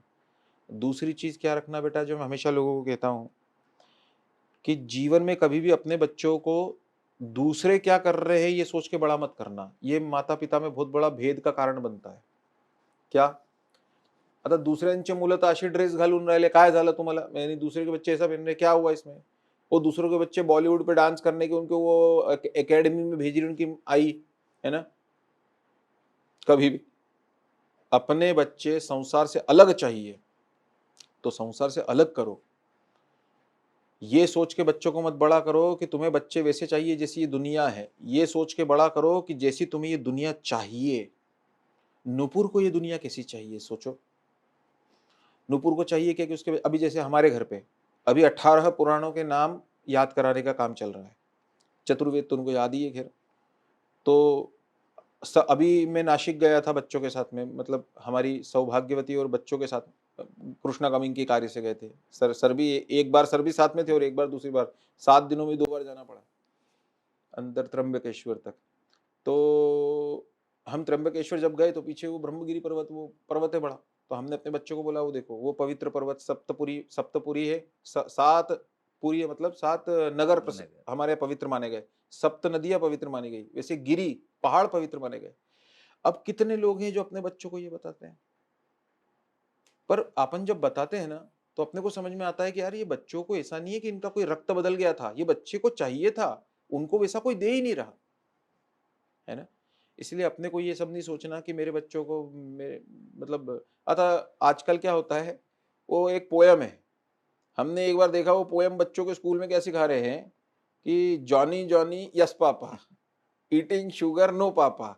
आता इस पोयम आता जानी पड़ी पोयम बनवली, इंग्रेजांनी बनवलेली आहे, अंग्रेजों ने पोयम बनाई। अब सोचो अपन छोटे बच्चे के मन में क्या डालते हैं, अपन कल्पना करो जॉनी जॉनी, बाप बेटे को पूछ रहा है कि जॉनी, तो जॉनी बोलता है हाँ पापा, यस पापा। पिताजी पूछ रहे हैं ईटिंग शुगर, तूने शक्कर खाई? बच्चा बोलता है, झूठ बोलता है, नो पापा। वो बाप बोलता है टेलिंग अलाय, झूठ बोल रहा है, खोटा मन तो है। तो बच्चा बोलता है हा हा हा, है ना ऐसा कहते हैं ओपन योर माउथ, टेलिंग अलाय। तो बच्चा बोलता नहीं नहीं मैं तो झूठ नहीं बोल रहा। बाप बोलता है अच्छा मुंह खोल, तो बच्चा बोलता हा हा हा। अब ये कोई पोयम है? इसमें यही समझ में नहीं आता है कि बच्चा बाप पे हंस रहा है कि बच्चा किस पे हंस रहा है। तो अब ये अंग्रेज, यही समस्या है। पर बेटा ऐसा ये असंभव तो बिल्कुल भी नहीं है ना। तो हमें लगता है नुपुर की सबसे पहली बात हमें तुम्हारी प्रशंसा करनी है। तुम्हारा प्रश्न बहुत अच्छा है, बहुत अच्छा। आज घर जाके हम दिखाएंगे हमारे घर पे प्रश्न कि देखो ऐसे भी लोग हैं। और दूसरा हमने तुम्हें जो बताया, गर्भ संस्कार के सारे विधाओं का बहुत श्रद्धा से करो, है ना। श्रद्धावानम लभते ज्ञानम, और भगवान कहते हैं कि यो यो याम याम भक्तम श्रद्धया अर्चितम इच्छति, कि जिसमें श्रद्धा होती है फिर मैं उसी में स्थिर हो जाता हूँ, उसी में कर देता हूँ उसकी बुद्धि स्थिर। और तीसरा, जब शिशु जन्म ले लेगा तो अपना उदाहरण सबसे पहले रखना। आई ये सुंदरता की वस्तु है ही नहीं, आई तो आई है नहीं। श्री राम। धन्यवाद सर। अगले प्रश्न की तरफ चलते हैं सर। यशोदा विश्वकर्मा जी का प्रश्न है, 8वां महीना, भोपाल मध्य प्रदेश से। इनका प्रश्न सर वीडियो फॉर्म में है। हरे कृष्णा सर। सर सबसे पहले तो मैं कृष्णा कम्युनिटी की पूरी टीम को धन्यवाद देना चाहूँगी, जो टेक्निकल टीम है, जो कैमरे के पीछे हैं और जो कैमरे के सामने हैं, सबको बहुत बहुत धन्यवाद कि आपने हम लोगों को इतना अच्छा प्लेटफॉर्म तैयार करके दिया। सर मैं हमेशा से चाहती थी कि मेरी जो भी संतान हो वो देश के लिए, राष्ट्र के लिए समर्पित हो। तो मुझे लगता है कि आप लोगों के माध्यम से मेरा ये सपना पूरा हो पाएगा। सर मेरा क्वेश्चन ये है कि मैं पहले भगवान भोलेनाथ को मतलब बहुत ज़्यादा पूजती थी। उसके बाद अभी जब से मेरी शादी हुई, मेरे हस्बैंड इस्कॉन से जुड़े हुए हैं, तो मेरा ध्यान थोड़ा कृष्ण भगवान के तरफ चला गया। बट ऐसा नहीं है कि मैं शिव जी को अपने ही पूजती हूँ, बट और जब से मैंने कृष्णा कमिंग ज्वाइन किया है तब से मेरा डेडिकेशन कृष्ण भगवान के लिए और ज़्यादा बढ़ गया है। तो सर मतलब जैसे कि जो शिव भक्त होते हैं उन्हें शैव संप्रदाय के लोग कहते हैं, और जो कृष्ण भगवान के भक्त होते हैं वो वैष्णव कहलाते हैं।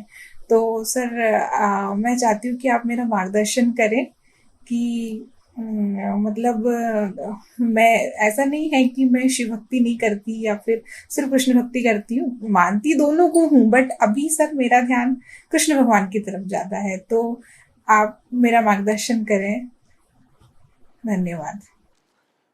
कोई स्टूडेंट है, उसको मान लीजिए 5वीं कक्षा तक जो है वो इंग्लिश सब्जेक्ट बहुत अच्छा लगता था, 6ठी में आया, उसको फिजिक्स पढ़ा उसने किसी से, और टीचर इतना बढ़िया मिला कि फिजिक्स में मजा आने लग गया बहुत। धीरे धीरे इंग्लिश से रुचि कम हो गई, नहीं 8वीं में आते आते उसको सोशल स्टडीज बहुत अच्छा लगने लग गया। मान लीजिए ये मनुष्य के जीवन की साहजिक चीज़ें हैं, इसको इतना मत लीजिए। तो ये हमारी सहजता, ये इसीलिए साहजिक बातें हो जाती है क्योंकि हमें कई बार क्या होता है कि हमारी श्रद्धा किसी के कारण जनरेट होती है।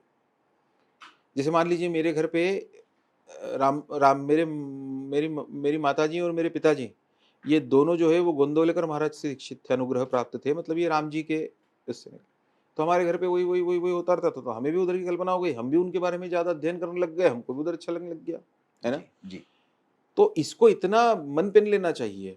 और दूसरा ये, अगर तुम सोच रहे हो कि कृष्ण भगवान और वो क्या शिव जी और वो शिव जी। भगवान महाविष्णु इनकी कोई फाइट होने वाली है कि क्यों मेरा कस्टमर तुम्हारे यहाँ श्री राम जय राम जय जय राम, श्री राम जय राम जय, लेकिन श्री राम जय राम, श्री राम जय राम, लेकिन एको देवः सर्वभूतेषु गूढ़ः सर्वभूतांतरात्मा, ऐसा श्वेताश्वोपनिषद में भी लिखा हुआ है और अन्य अन्य जगह पर भी लिखा हुआ है।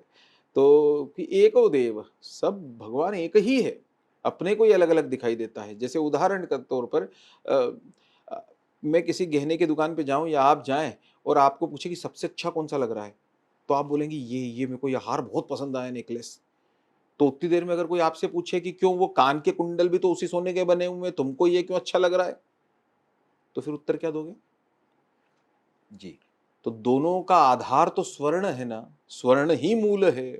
उसको कुछ अलग तरीके से देखा जाए तो वो हार है, और किसी दूसरी तरह से कर दिया जाए तो वो कुंडल है। तो ये तो अपने नेत्रों का दोष अब तक है, जो ये समझ नहीं पा रहे हैं कि ये सब एक है, इसलिए ये नहीं सोचना चाहिए। दूसरी बात, अगर तुम इस चीज को मानती हो कि भगवान ही सब चीजें करवाता है, राह पे हमको भगवान लेके जाता है ना, मन को अगर कृष्ण की तरफ कोई लेके जा रहा है तो वो भी भगवान की प्रेरणा से तो हो रहा है जी है ना। और आखिरी में हम ये कहना चाहेंगे, इसमें संकेत करेंगे कि जीवन में राह पकड़ तू एक चला चल पा जाएगा मधुशाला। तो एक राह पकड़ के चलना, लेकिन आगे अब अपने को श्री कृष्ण मिले हैं ना, तो श्री कृष्ण की भक्ति में रमना चाहिए। एक भक्त जो था वो, मतलब एक मनुष्य, वो बूढ़ा था, भक्त नहीं, वो बूढ़ा व्यक्ति, मतलब 71 साल का हो गया होगा। उसने भगवान के सामने एक दिन आंसू आ गए उसको, और उसने बोला कि भगवान, भगवत गीता पढ़ी मैंने अभी परसों यो आपने ज्ञान मार्ग, भक्ति मार्ग, है ना, कर्म मार्ग, 3 मार्ग बताए भगवान। आंखों में आंसू आ गए उसके, बोले भगवान अब मैं 70 साल का हो गया हूँ, कौन सा मार्ग चुनूं भगवान, आप बताओ। तो हम थोड़े से इसको विनोद रूप में कह रहे हैं, उसको एक भगवान की तरफ से एक चाटा उसको पड़ा, वो एकदम चुप गया। वो क्यों? बोले 70 साल तक तुझे यही अगर अभी भी कंफ्यूजन है कि कौन से राह पर चलूं, इसकी जगह कोई भी एक पे चल जाता तो आज तक मुझसे मिल जाता था जी तो इसीलिए शिव को पूजूं या कृष्ण को पूजूं की जगह जिसको पूजूं अनन्य भाव से उसका होकर पूजूं, और इनमें कोई भेद ना समझूं। मुझे अगर हार अच्छा लगता है तो ये भेद थोड़ी है कि मुझे कोई तो सब स्वर्ण ही है ना। धन्यवाद सर।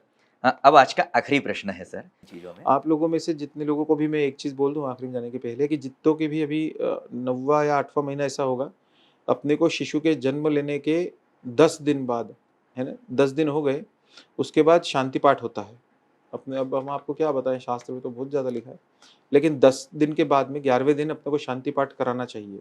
वैदिक होता है वो, और वो हम कर रहे हैं जी। यहाँ से। तो आप सब सूचित कर दीजिएगा, जैसे हो जाए, जन्म हो जाए 2-3 दिन 4 दिन बाद कर दीजिएगा। तो 11वें दिन हम शांति पाठ करवाएंगे, है ना, यहीं से। तो वो 11 ब्राह्मण वैदिक एक साथ शांति पाठ करेंगे। उस समय अपने को स्पीकर ऑन करके अपने घर पे उसको गूंजने देना है ना, क्योंकि अपने को रिद्धि रहती है और शांति पाठ बहुत जरूरी है, ठीक है। वो शिशु के ऊपर जो भी आता काय सांगायचं, वो सत्र बड़ा हो जाएगा। और इसके अलावा जो है वो हम प्रयत्न कर रहे हैं कि ज्योतिष का हम कर सकें। कुछ अत्यंत विशिष्ट परिस्थितियों में मुझे खुद को करना पड़ रहा है वो, तो वैसी परिस्थिति अगर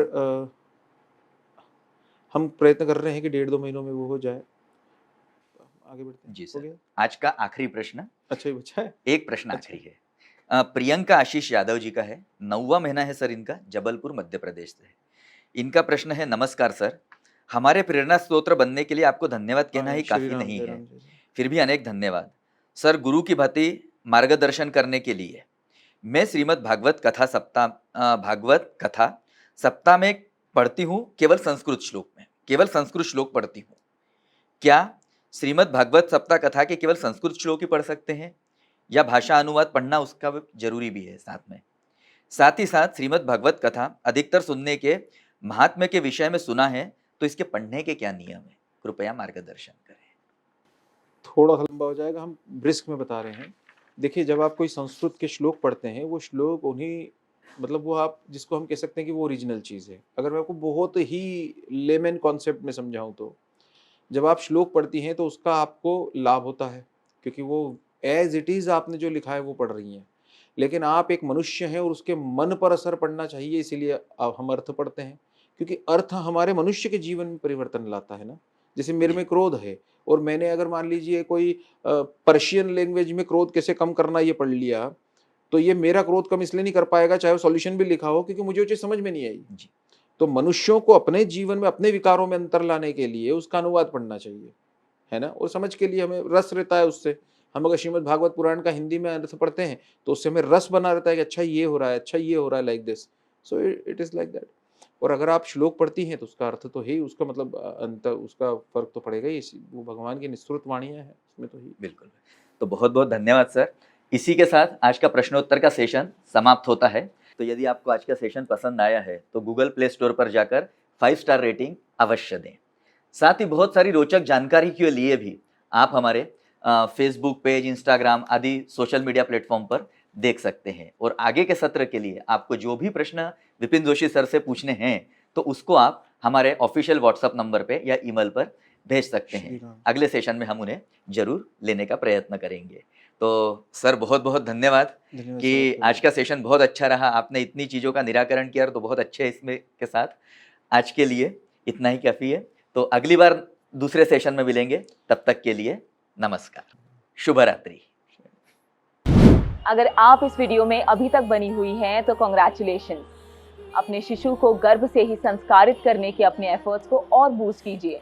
यह वीडियो और इसके जैसे कई प्रेगनेंसी और गर्भ संस्कार से related audios, videos, live sessions, activities आपको कृष्णा कमिंग गर्भ संस्कार ऐप पर मिलेंगे, जिन्हें फॉलो करके आप भी एक शांत, बुद्धिमान और संस्कारित शिशु को जन्म दे सकती हैं। ऐप की लिंक आपको डिस्क्रिप्शन बॉक्स में मिल जाएगी। डाउनलोड करें कृष्णा कमिंग गर्भ संस्कार ऐप और जरूर अटेंड करें प्रोफेसर विपिन जोशी सर की डेमो क्लास।